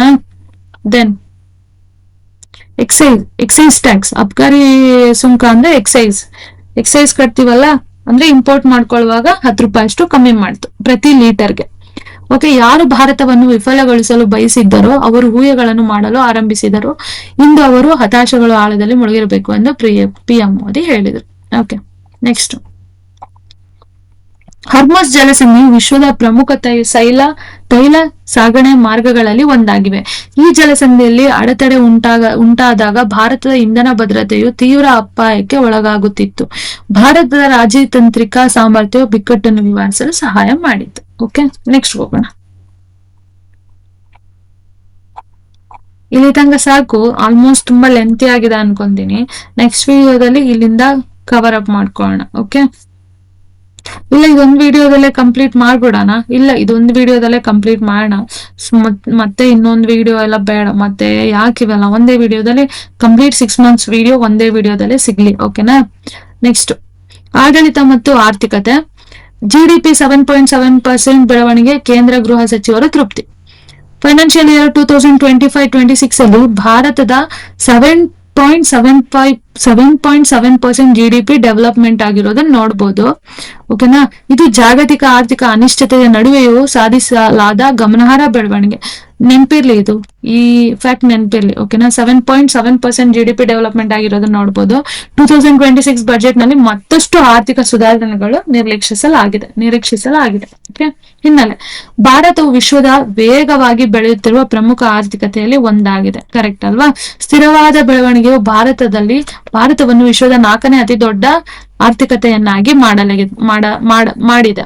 ಅಂದ್ರೆ ವಿಶ್ವದಲ್ಲೇ 4ನೇ ಅತಿ ದೊಡ್ಡ ಆರ್ಥಿಕತೆ ಭಾರತದ್ದಾಗಿದೆ. Okay, next Vinimay land port management system ಉದ್ಘಾಟನೆ. ಏನಿದು? ಕೇಂದ್ರ ಗೃಹ ಸಚಿವ ಅಮಿತ್ ಶಾ ಅವರು ನವದೆಹಲಿಯಲ್ಲಿ ಲ್ಯಾಂಡ್ ಪೋರ್ಟ್ ಮ್ಯಾನೇಜ್ಮೆಂಟ್ ಸಿಸ್ಟಮ್ ಅನ್ನು ಉದ್ಘಾಟಿಸಿದರು. ಏನಿದು ನೋಡೋಣ. ವಿನಿಮಯ್ ಒಂದು ಡಿಜಿಟಲ್ ವ್ಯವಸ್ಥೆ. ಭಾರತದ ಭೂಗಡಿಗಳಲ್ಲಿ ಸರಕುಗಳು ಮತ್ತು ಪ್ರಯಾಣಿಕರ ಸುಗಮ ಚಲನೆಗೆ ಅನುಕೂಲ ಕಲ್ಪಿಸಲಾಗಿದೆ. ಇದೊಂದು ಡಿಜಿಟಲ್ ವ್ಯವಸ್ಥೆ. ಯಾರೆಲ್ಲ ಈ ಭೂಗಡಿಯಲ್ಲಿ ಬಾರ್ಡರ್ ಅಲ್ಲಿ ಸರಕುಗಳು ಮತ್ತೆ ಯಾರು ಪ್ರಯಾಣಿಕರು ಅಲ್ಲಿಂದ ಇಲ್ಲಿಗೆ ಟ್ರಾನ್ಸ್ಪೋರ್ಟ್ ಮಾಡ್ತಾರೋ ಅವ್ರದ್ದು ಈಸಿ ಮೂವ್ಮೆಂಟ್ ಆಗ್ಲಿ ಅನ್ನೋದಕ್ಕೋಸ್ಕರ ಈ ಡಿಜಿಟಲ್ ವ್ಯವಸ್ಥೆ ತಗೊಂಡ್ಬಂದಿದ್ದಾರೆ. ಓಕೆನಾ? ಇದು ಗಡಿ ವ್ಯಾಪಾರವನ್ನು ಸುಲಭಗೊಳಿಸುತ್ತದೆ ಮತ್ತು ಗಡಿ ಸುರಕ್ಷತೆಯನ್ನು ಹೆಚ್ಚಿಸುತ್ತದೆ. ಭಾರತವು ಬಾಂಗ್ಲಾದೇಶ್, ಪಾಕಿಸ್ತಾನ, ನೇಪಾಳ್ ಮತ್ತು ಭೂತಾನ್ ಮತ್ತು ಮಯನ್ಮಾರ್ನಂತ ದೇಶಗಳೊಂದಿಗೆ ಭೂಗಡಿಗಳನ್ನು ಹೊಂದಿದೆ. ಕರೆಕ್ಟ್ ಅಲ್ವಾ? ಗಡಿ ಸುರಕ್ಷತೆ ಮತ್ತು ವ್ಯಾಪಾರ ಸುಲಭೀಕರಣವು ಪ್ರಮುಖ ಆದ್ಯತೆಗಳಾಗಿದೆ. ನೆನ್ಪಿರ್ಲಿ. ಅಂದ್ರೆ ಯಾರೆಲ್ಲ ಭೂಗಡಿಗಳಲ್ಲಿ ಸರಕುಗಳು ವ್ಯಾಪಾರ ನಡೀತಿರೋದು, ಗಡಿ ವ್ಯಾಪಾರಗಳು ಮತ್ತೆ ಗಡಿಯಲ್ಲಿ ಸುಲಭವಾಗಿ ಮೂವ್ಮೆಂಟ್ಸ್ ಗಳು ನಡೆಯೋದು ಪೀಪಲ್ದು ಈಸಿಯಾಗಿ ಆಗ್ಲಿ ಅಂತ. ನೆಕ್ಸ್ಟ್ ಪ್ರಗತಿ. 50ನೇ ಸಭೆಯ ಮಹತ್ವದ ಮೈಲಿಗಲ್ಲು. ಪ್ರಧಾನ ಮಂತ್ರಿಯವರ ಪ್ರಗತಿ ವೇದಿಕೆಯು ತನ್ನ 50ನೇ ಸಭೆಯನ್ನು ಯಶಸ್ವಿಯಾಗಿ ನಡೆಸಿತು. ಪ್ರಗತಿ ಅಂದ್ರೆ ಏನು ಅಂತ ನೋಡೋಣ. Proactive governance and timely implementation ಎಂದರೆ ಸಕ್ರಿಯ ಆಡಳಿತ, ಆಕ್ಟಿವ್ ಆಗಿ ಗವರ್ನೆನ್ಸ್ ಮಾಡ್ಬಿಟ್ಟು ಟೈಮ್ಲಿ ಇಂಪ್ಲಿಮೆಂಟ್ ಮಾಡೋದು, ಕರೆಕ್ಟ್ ಟೈಮ್ಗೆ ಇಂಪ್ಲಿಮೆಂಟ್ ಮಾಡೋದು ಯಾವುದೇ ಒಂದು ಪ್ಲಾನ್ ಆದ್ರೂ. ಇದನ್ನು 2015ರಲ್ಲಿ PM ಮೋದಿ ಅವರು ಆರಂಭಿಸಿತು. ವಿವರವಾದ ವಿಶ್ಲೇಷಣೆ ನೋಡೋಣ. ಪ್ರಗತಿ ವೇದಿಕೆಯು ನೈಜ ಸಮಯದಲ್ಲಿ ಕೇಂದ್ರ ಮತ್ತು ರಾಜ್ಯ ಸರ್ಕಾರಗಳ ನಡುವೆ ಸಮನ್ವಯವನ್ನು ಸಾಧಿಸುತ್ತದೆ. ರೈಲ್ವೆ, ರಸ್ತೆ, ಕೃಷಿ, ಶಿಕ್ಷಣ, ಆರೋಗ್ಯ ಸೇರಿದಂತೆ ವಿವಿಧ ಕ್ಷೇತ್ರಗಳಲ್ಲಿನ ಯೋಜನೆಗಳನ್ನು ವೇಗಗೊಳಿಸುವುದು ಇದು ಪ್ರಮುಖ ಪಾತ್ರ ವಹಿಸುತ್ತದೆ. ಯಾವ್ದಾದ್ರು ಒಂದು ಡೆವಲಪ್ಮೆಂಟ್ ಬಂತು, ಯಾವ್ದಾದ್ರು ಒಂದು ಪ್ಲಾನ್ ಬಂತು, ಯಾವ್ದಾದ್ರು ಒಂದು ಸ್ಕೀಮ್ ಬಂತು, ಎನಿಥಿಂಗ್ ಬಂದಿದ ತಕ್ಷಣನೇ ಅದು ಕರೆಕ್ಟ್ ಟೈಮ್ಗೆ ಇಂಪ್ಲಿಮೆಂಟ್ ಆಗೋದು. It may B in railway, ರಸ್ತೆ, ಕೃಷಿ ಅಥವಾ ಎಜುಕೇಶನ್, ಹೆಲ್ತ್, ಯಾವುದೇ ಅಂತಹ ಫೀಲ್ಡ್ ಅಲ್ಲಿ ಆನ್ ಟೈಮ್ಗೆ ಇಂಪ್ಲಿಮೆಂಟ್ ಆಗ್ಬೇಕು ಅನ್ನೋದೇ ಇದ್ರದ್ದು ಉದ್ದೇಶ ಆಗಿತ್ತು. ಓಕೆನಾ? Next, Patna bird sanctuary and Chari Dhand Ramsar ಸ್ಥಳಗಳಿಗಾಗಿ ಸೇರ್ಪಡೆ. ಉತ್ತರ ಪ್ರದೇಶದ ಎಟಾ ಜಿಲ್ಲೆಯಲ್ಲಿ ಪಟ್ನಾ ಬರ್ಡ್ ಸ್ಯಾಂಚುರಿ ಮತ್ತು ಗುಜರಾತ್ ಕಚ್ನಲ್ಲಿರುವ ಚಾರಿ ಧಾಂಡ್ ಅನ್ನು ಭಾರತದ ರಾಮ್ಸಾರ್ ಸ್ಥಳಗಳಿಗೆ ಪಟ್ಟಿಯಲ್ಲಿ ಸೇರಿಸಲಾಯಿತು. Very important, ನೆನಪಲ್ಲಿರ್ಲಿ. ಯಾವ್ದ್ಯಾವ್ದು? ಉತ್ತರ ಪ್ರದೇಶದಲ್ಲಿರೋ ಪಾಟ್ನಾ ಬರ್ಡ್ ಸ್ಯಾಂಚುರಿ, ಅದ್ರ ಜೊತೆಗೆ ಗುಜರಾತ್ನ ಕಚ್ನಲ್ಲಿರೋ ಚಾರಿ ಧಾಂಡ್. ಓಕೆ, ಉತ್ತರ ಪ್ರದೇಶದಲ್ಲಿರೋ ಪಾಟ್ನಾ ಬರ್ಡ್ ಸ್ಯಾಂಚುರಿ, ಕಚ್ಚಲ್ಲಿರೋ ಗುಜರಾತ್ ಅಲ್ಲಿರೋ ಚಾರಿ ಧಾಂಡ್ ಅನ್ನು ರಾಮ್ಸಾರ್ ಪಟ್ಟಿಗೆ ಸೇರಿಸಲಾಗಿದೆ. ಓಕೆ, ಫಸ್ಟ್ ರಾಮ್ಸಾರ್ ಸ್ಥಳ ಅಂದ್ರೆ ಏನು ಅನ್ನೋದು ನೋಡೋಣ. ರಾಮ್ಸಾರ್ ಸ್ಥಳಗಳು ಅಂತಾರಾಷ್ಟ್ರೀಯ ಮಹತ್ವದ ಜೌಗು ಪ್ರದೇಶಗಳಾಗಿವೆ. ಕರೆಕ್ಟ್ ಅಲ್ವಾ? ಇದೊಂದು ಜೌಗು ಪ್ರದೇಶಗಳು, ವೆಟ್ಲ್ಯಾಂಡ್ಸ್ಗಳು, ರಾಮ್ಸಾರ್ ತಾಣಗಳನ್ನು ಕರೆಯೋದು. ಓಕೆನಾ? ಜೌಗು ಪ್ರದೇಶಗಳನ್ನು, ಈ ವೆಟ್ಲ್ಯಾಂಡ್ಸ್ ಗಳನ್ನ ಏನಂತಾರೆ, ಅದನ್ನ ಸಂರಕ್ಷಣೆಗಾಗಿ, ಅದರದ್ದು ಕನ್ಸರ್ವೇಷನ್ಗೋಸ್ಕರ 1971ರಲ್ಲಿ ಇರಾನ್ನ ರಾಮ್ಸಾರ್ ನಗರದಲ್ಲಿ ಒಪ್ಪಂದ ಹಾಕಲಾಯಿತು. ಅಂದ್ರೆ ರಾಮ್ಸಾರ್ ಅನ್ನೋ ಒಂದು ಸಿಟಿಯಲ್ಲಿ ಒಂದು ಸೈನ್ ಹಾಕ್ತಾರೆ. ಅವಾಗಿಂದ ಅದನ್ನ ರಾಮ್ಸಾರ್ ಸೈಟ್ಸ್ ಅಂತ ಕರಿತೀವಿ. ಓಕೆ, ನೆಕ್ಸ್ಟ್, ಪರಿಸರ, ಅರಣ್ಯ ಮತ್ತು ಹವಾಮಾನ ಬದಲಾವಣೆ ಸಚಿವ ಭೂಪೇಂದ್ರ ಯಾದವ್ ಅವರು ಈ ಘೋಷಣೆ ಮಾಡಿದ್ದು. ಈ ಎರಡು ಜೌಗು ಪ್ರದೇಶಗಳು ವಿವಿಧ ಪಕ್ಷಿ ಜಾತಿಗಳಿಗೆ ಆವಾಸ ಸ್ಥಾನಗಳನ್ನು ಒದಗಿಸುತ್ತವೆ. ಇದು ಭಾರತದ ಜೌಗು ಪ್ರದೇಶಗಳ ಸಂರಕ್ಷಣೆ ಬದ್ಧತೆಯನ್ನು ಪ್ರದರ್ಶಿಸಿದೆ. ಓಕೆ, ನೆಕ್ಸ್ಟ್, ರಾಜ್ಯ ಮತ್ತು ಆಡಳಿತದಲ್ಲಿ ಅಸ್ಸಾಂ ನಾಗಾಲ್ಯಾಂಡ್ ಗಡಿ ಒಪ್ಪಂದ. ಏನಿದು ಅಸ್ಸಾಂ ನಾಗಾಲ್ಯಾಂಡ್ ಗಡಿ ಒಪ್ಪಂದ ಏನು? ಗೃಹ ಸಚಿವ ಅಮಿತ್ ಶಾ ಅವರ ಸಮ್ಮುಖದಲ್ಲಿ ಅಸ್ಸಾಂ ಮತ್ತು ನಾಗಾಲ್ಯಾಂಡ್ ಮತ್ತು ಕೇಂದ್ರ ಸರ್ಕಾರದ ನಡುವೆ ತ್ರಿಪಕ್ಷೀಯ ತಿಳುವಳಿಕೆಯ ಒಪ್ಪಂದಕ್ಕೆ ಸಹಿ ಹಾಕಲಾಯಿತು. ಏನಿದು ನೋಡೋಣ. ಅಸ್ಸಾಂ ನಾಗಾಲ್ಯಾಂಡ್ ಗಡಿ ಪ್ರದೇಶಗಳಲ್ಲಿ ಖನಿಜ ತೈಲ ಕಾರ್ಯಾಚರಣೆಗಳನ್ನು ಸುಗಮಗೊಳಿಸುವುದು ಇದರ ಉದ್ದೇಶ. ಅಂದ್ರೆ ಏನ್ ಬಾರ್ಡರ್ ಇದೆ ಅಲ್ವಾ, ಅಸ್ಸಾಂ ಮತ್ತೆ ನಾಗಾಲ್ಯಾಂಡ್ ಬಾರ್ಡರ್ ಅಲ್ಲಿ ಖನಿಜ ತೈಲಗಳ ಕಾರ್ಯಾಚರಣೆ, ಮೈನಿಂಗ್ ಗಳು ಅಲ್ಲಿ ನಡೀತಾನೆ ಇರುತ್ತೆ. ಆಯಿಲ್ ರಿಫೈನರಿ ಮೈನಿಂಗ್, ಕೋಲ್ ಮೈನಿಂಗ್ ನಡೀತಾನೆ ಇರುತ್ತೆ. ಇದು ಈಸಿ ಆಗ್ಲಿ, ಯಾವುದೇ ತರಹ ಡಿಸ್ಪ್ಯೂಟ್ ಬರ್ದಲೇ ಇರ್ಲಿ ಅನ್ನೋ ಒಂದು ಮೇನ್ ಉದ್ದೇಶಕ್ಕೆ ಇದೊಂದು ಮೆಮೊರಂಡಮ್ ಆಫ್ ಅಂಡರ್ಸ್ಟ್ಯಾಂಡಿಂಗ್ ನಡೆದಿರುವಂತದ್ದು. ಇದು ಎರಡೂ ರಾಜ್ಯಗಳ ನಡುವಿನ ದೀರ್ಘಕಾಲದ ಗಡಿ ಸಮಸ್ಯೆಯನ್ನು ಪರಿಹರಿಸುವ ದಿಕ್ಕಿನಲ್ಲಿ ಒಂದು ಪ್ರಮುಖ ಹೆಜ್ಜೆಯಾಗಿದೆ. ನೆಕ್ಸ್ಟ್, ಅಸ್ಸಾಂ ಮತ್ತು ನಾಗಾಲ್ಯಾಂಡ್ ನಡುವೆ ದೀರ್ಘಕಾಲದ ಗಡಿ ವಿವಾದ ಇದೆ. ಓಕೆನಾ? ಗಡಿ ಪ್ರದೇಶಗಳಲ್ಲಿ ತೈಲ ಕಾರ್ಯಾಚರಣೆಗಳು ಸಂಕೀರ್ಣ ಸಮಸ್ಯೆಗಳನ್ನು ಎದುರಿಸುತ್ತಿವೆ. ನೆಕ್ಸ್ಟ್, ನೀಟ್ ಪುನಃ ಪರೀಕ್ಷೆ 2026 ಸುರಕ್ಷತಾ ಸಿದ್ಧತೆ. ನೀಟ್ ನ ರೀ ಎಕ್ಸಾಮ್ ಮಾಡ್ಬೇಕು ಅಂತ ಮತ್ತೆ ನಡೆಸಿದ್ದು, ಪೇಪರ್ ಲೀಕ್ ಆಗಿದ್ದು, ಇದೆಲ್ಲ ಗೊತ್ತಿದೆ ನಿಮ್ಗೆ. ಸುರಕ್ಷಿತ ಮತ್ತು ಲಾಜಿಸ್ಟಿಕ್ ಸಿದ್ಧತೆ ಉನ್ನತ ಮಟ್ಟದ ಸಮೀಕ್ಷಾ ಸಭೆಯನ್ನು ಕೇಂದ್ರ ಗೃಹ ಸಚಿವರು ನಡೆಸಿದರು. ನೀಟ್ ಪುನಃ ಪರೀಕ್ಷೆಯು ಅಕ್ರಮ ಆರೋಪಗಳಿಂದ ನಂತರ ನಡೆಸಲಾದ ಪ್ರಮುಖ ಪರೀಕ್ಷೆಯಾಗಿತ್ತು. ಗೃಹ ಕಾರ್ಯದರ್ಶಿಯವರ ಸಭೆಯು ಪರೀಕ್ಷೆಯ ಸುಗಮ ಮತ್ತು ಸುರಕ್ಷಿತ ನಡಾವಳಿಯನ್ನು ಖಚಿತಪಡಿಸುವ ಗುರಿಯನ್ನು ಹೊಂದಿತ್ತು. ಸ್ಪರ್ಧಾತ್ಮಕ ಪರೀಕ್ಷೆಗೆ ಮಹತ್ವ. ಓಕೆ, ಅಂದ್ರೆ ರೀ ಎಕ್ಸಾಮ್ ಮಾಡ್ಬೇಕಿತ್ತು. ರೀ ಎಕ್ಸಾಮ್ ಮಾಡಿದ್ರು ಯಾವುದೇ ತರ ಪ್ರಾಬ್ಲಮ್ ಬರ್ದಿಲ್ದಿರಂಗೆ ಮಾಡ್ಬೇಕು ಅನ್ನೋದು ಮೈನ್ ಉದ್ದೇಶ ಆಗಿತ್ತು. ಓಕೆ, ನೆಕ್ಸ್ಟ್ ಹೋಗೋಣ. ಕ್ರೀಡೆ ಮತ್ತು ಪ್ರಶಸ್ತಿಗಳು. ದಂತಕಥೆ ಜಸ್ಪಾಲ್ ಜಸ್ಪಾಲ್ ರಾಣಾ ಅವರ ನಿಧನ. ಓಕೆ, ದಂತಕಥೆ ಕ್ರೀಡಾಪಟು ಜಸ್ಪಾಲ್ ರಾಣಾ ಅವರು ನಿಧನಕ್ಕೆ ಗೃಹ ಸಚಿವ ಅವರು ಗಾಢ ಓಕೆ ಸಂತಾಪ. ಯಾರಿದು ಜಸ್ಪಾಲ್ ರಾಣಾ ಅವರು? ಭಾರತದ ಪ್ರಮುಖ ಕ್ರೀಡಾಪಟುಗಳಲ್ಲಿ ಒಬ್ಬರು. ಅವರ ಸಾಧನೆಗಳನ್ನು ಮತ್ತು ಕೊಡುಗೆಗಳ ಬಗ್ಗೆ ಸಚಿವರು ತಮ್ಮ ಸಂತಾಪ, ಅವ್ರ ಬಗ್ಗೆ ಒಂದ್ ಸ್ವಲ್ಪ ನೋಡ್ಕೊಳ್ಳಿ. ಯಾರಿದು ಜಸ್ಪಾಲ್ ರಾಣಾ, ಅವ್ರ ಬಗ್ಗೆ ಏನ್ ಡೀಟೇಲ್ ಇದೆಯೋ ಅದು ಸ್ವಲ್ಪ ನೋಡ್ಕೊಳ್ಳಿ. ಓಕೆನಾ. ನೆಕ್ಸ್ಟ್, ಪದ್ಮ ಪ್ರಶಸ್ತಿಗಳು 2027 ನಾಮನಿರ್ದೇಶನ ಪ್ರಕ್ರಿಯೆಯಲ್ಲಿದೆ. 27ರಲ್ಲಿ ಕೊಡ್ಬೇಕಾಗಿರುವಂತಹ ಪದ್ಮ ಪ್ರಶಸ್ತಿಗಳು ಇವಾಗ ನಾಮಿನೇಷನ್ ಸ್ಟೇಜ್ ಅಲ್ಲಿ ಇದೆ. ಯಾವಾಗ? 2027ರ ಪದ್ಮ ಪ್ರಶಸ್ತಿಗಳಿಗೆ ನಾಮನಿರ್ದೇಶನಗಳನ್ನು ಜುಲೈ 31, 26ರವರೆಗೆ ಸಲ್ಲಿಸಬಹುದು ಎಂದು ಕೇಂದ್ರ ಗೃಹ ಸಚಿವ ಪ್ರಕಟಿಸಲಾಗಿದೆ. ನೆಕ್ಸ್ಟ್, ಪದ್ಮ ಪ್ರಶಸ್ತಿಗಳು ಭಾರತದ ಅತ್ಯುನ್ನತ ನಾಗರಿಕ ಪ್ರಶಸ್ತಿ, ನಿಮಗೆ ಗೊತ್ತಿರೋದೆ ಆಯ್ತಾ. ದೆನ್ ಪ್ರತಿ ವರ್ಷ ಸಾರ್ವಜನಿಕರಿಂದ ನಾಮನಿರ್ದೇಶನಗಳನ್ನು ಆಗುತ್ತದೆ. ಸಾರ್ವಜನಿಕರು ನಾಮಿನೇಷನ್ ಮಾಡಬಹುದು. ಸರ್ಕಾರಿ ಅಧಿಕಾರಿಗಳು ಮತ್ತು ಸಾರ್ವಜನಿಕರನ್ನು ನಾಮನಿರ್ದೇಶನಗಳು ಮಾಡಬಹುದು, ಸಲ್ಲಿಸಬಹುದು. ಯಾರ್ಯಾರು? ಸರ್ಕಾರಿ ಅಧಿಕಾರಿಗಳು ಮತ್ತೆ ಸಾರ್ವಜನಿಕರು ಇದನ್ನ ನಾಮಿನೇಷನ್ ಮಾಡಬಹುದು. ಯಾರನ್ನ ಮಾಡ್ಬೇಕು ಅಂತ ನಾಮಿನೇಷನ್ ಮಾಡಬಹುದು. ಓಕೆನಾ. ನೆಕ್ಸ್ಟ್ ಕ್ವಶನ್ಸ್ಗಳು MCQಗಳನ್ನ ಸಾಲ್ವ್ ಮಾಡೋಣ. 2026ರಲ್ಲಿ ಭಾರತದ ರಕ್ಷಣಾ ಉತ್ಪಾದನೆಯನ್ನು ಹೆಚ್ಚಲು ಎಷ್ಟು ಆಗಿತ್ತು? ಎಷ್ಟಾಯ್ತು? 1.77 ಲಕ್ಷ ಕೋಟಿ. ಆಲ್ರೆಡಿ ಹೇಳಿದೀನಿ, ಆಲ್ಮೋಸ್ಟ್ 4 ಪಟ್ಟು 5 ಪಟ್ಟು ಜಾಸ್ತಿ ಆಗಿರೋದನ್ನ ನಾವು ನೋಡ್ಬೋದು. 8ರಿಂದ ನೋಡಿ, 2026ರ ರಕ್ಷಣಾ ಉತ್ಪಾದನೆಯು 1.78 ಲಕ್ಷ ಕೋಟಿಯು ಮೀರಿದೆ. ಇದು 8 ವರ್ಷಗಳ ಹಿಂದೆ 8-9 ವರ್ಷದಿಂದ 46,000 ಕೋಟಿ ಇದ್ದಿದ್ದು, ಅಂದ್ರೆ 4 ಪಟ್ಟು ಹೆಚ್ಚಾಗಿದೆ. ದೆನ್ ಆಪರೇಷನ್ ಸಿಂಧೂರ್ ಯಾವ ವರ್ಷ ನಡೆಯಿತು ಹೇಳ್ತೀರಾ? ಯಾವ ವರ್ಷ ನಡೆಯಿತು? ಮೇ 2025. ಪಹಲ್ಗಾಮ್ ಅಟ್ಯಾಕ್ ಆಯ್ತಲ್ಲ, ಆಪರೇಷನ್ ಸಿಂಧೂರ್ ಮೇ 2025 ಅಲ್ಲಿ ಪಹಲ್ಗಾಮ್ ಭಯೋತ್ಪಾದಕರ ದಾಳಿಗೆ ಪ್ರಕ್ರಿಯೆಯಾಗಿ ನಡೆಸಲಾದ ಮಿಲಿಟರಿ ಕಾರ್ಯಾಚರಣೆ. Okay. Next, Bharat Japan unicorn ಯೋಜನೆಯು ಯಾವುದಕ್ಕೆ ಸಂಬಂಧಿಸಿದೆ? ಯೂನಿಕಾರ್ನ್ ಯೋಜನೆ ಸೆಮಿಕಂಡಕ್ಟರ್, ಸಂವಹನ ಆಂಟೆನಾ, AI ತಂತ್ರಜ್ಞಾನ, ಹೈಸ್ಪೀಡ್ ರೈಲು. ಆಲ್ರೆಡಿ ಹೇಳಿದೀನಿ, ಸಂವಹನ ಆಂಟೆನಾ ಅಭಿವೃದ್ಧಿ. ಓಕೆ. ನೆಕ್ಸ್ಟ್, ಇಲ್ಲೇ ಹೆಸರಲ್ಲಿ unified complex radio antenna, communication antenna. Okay. ಭಾರತ ಜಪಾನ್ ಮೊದಲ ಸಹ ಅಭಿವೃದ್ಧಿ ರಕ್ಷಣಾ ಯೋಜನೆಯಾಗಿದ್ದು ನೌಕಾ ಸ್ಟೆಲ್ತ್ ಸಾಮರ್ಥ್ಯವನ್ನು ಹೆಚ್ಚಿಸಲಾಗಿದೆ. ಓಕೆ. ಹರ್ಮುಜ್ ಜಲಸಂಧಿ ಬಿಕ್ಕಟ್ಟಿನ ಸಮಯದಲ್ಲಿ ಭಾರತವು ಇಂಧನ ಆಮದು ದೇಶಗಳನ್ನು ಎಷ್ಟಕ್ಕೆ ವಿಸ್ತರಿಸಿದೆ? ಇವಾಗ ಕರೆಂಟ್ಲಿ ಇದೇನ್ ಹರ್ಮುಜ್ ಜಲಸಂಧಿ ಬಿಕ್ಕಟ್ಟಾಯ್ತಲ್ವಾ, ಇಂಧನ ಆಮದು, ಆಯಿಲ್ ಇಂಪೋರ್ಟ್ ತುಂಬಾ ಕಮ್ಮಿ ಆಯ್ತು. ಇವಾಗ ಕರೆಂಟ್ಲಿ ಎಷ್ಟಿದೆ? 40. ಓಕೆ.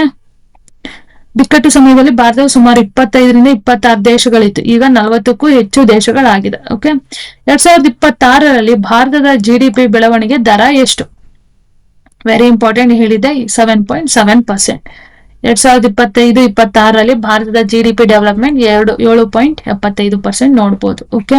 ನೆಕ್ಸ್ಟ್, ಪ್ರಗತಿ ಎಂದರೇನು?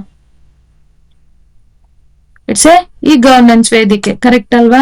ಅಂದ್ರೆ pro active governance and timely implementation, correct ಟೈಮ್ಗೆ ಇಂಪ್ಲಿಮೆಂಟೇಷನ್ ಮಾಡೋದು.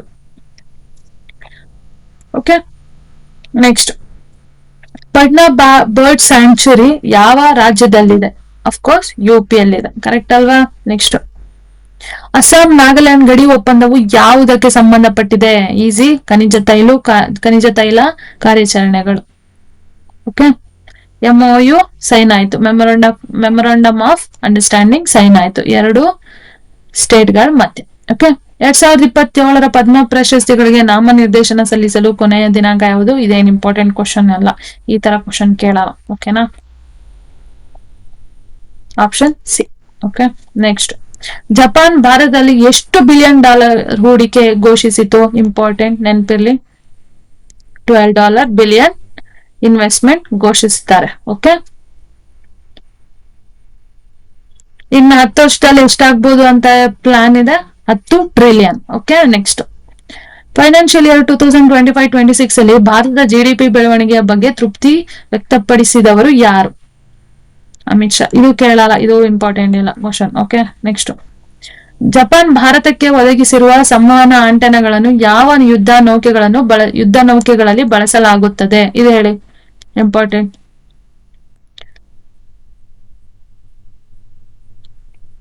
ಆಪ್ಷನ್ ಬಿ, ಜಪಾನಿನ ನೌಕಾ ಸ್ಟೆಲ್ತ್ ಫ್ರಿಗೇಟ್ಸ್ಗಳು. ಓಕೆ,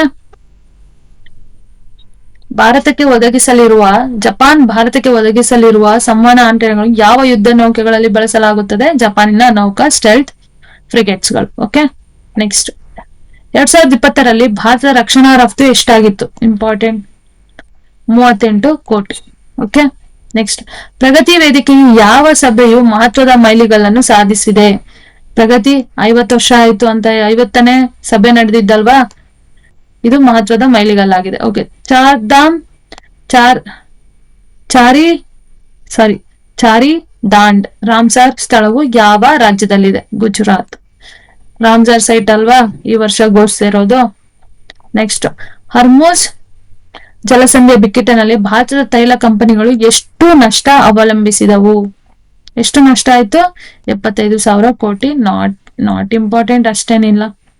ಓಕೆ, ಭಾರತ ಜಪಾನ್ 2+2 ಸಂವಾದ ಎಲ್ಲಿ ನಡೆಯಿತು?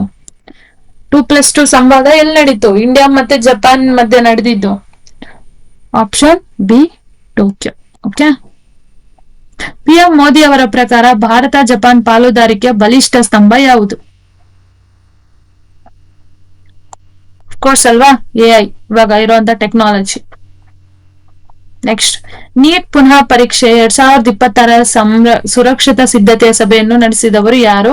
ನಾಟ್ ಇಂಪಾರ್ಟೆಂಟ್, ಗೃಹ ಕಾರ್ಯದರ್ಶಿ. Okay, not important. Okay, next, 2026 Ramsar ಸ್ಥಳಗಳ ಘೋಷಣೆಯನ್ನು ಮಾಡಿದವರು ಯಾರು? ಹೇಳ್ತೀರಾ? ಭೂಪೇಂದ್ರ ಯಾದವ್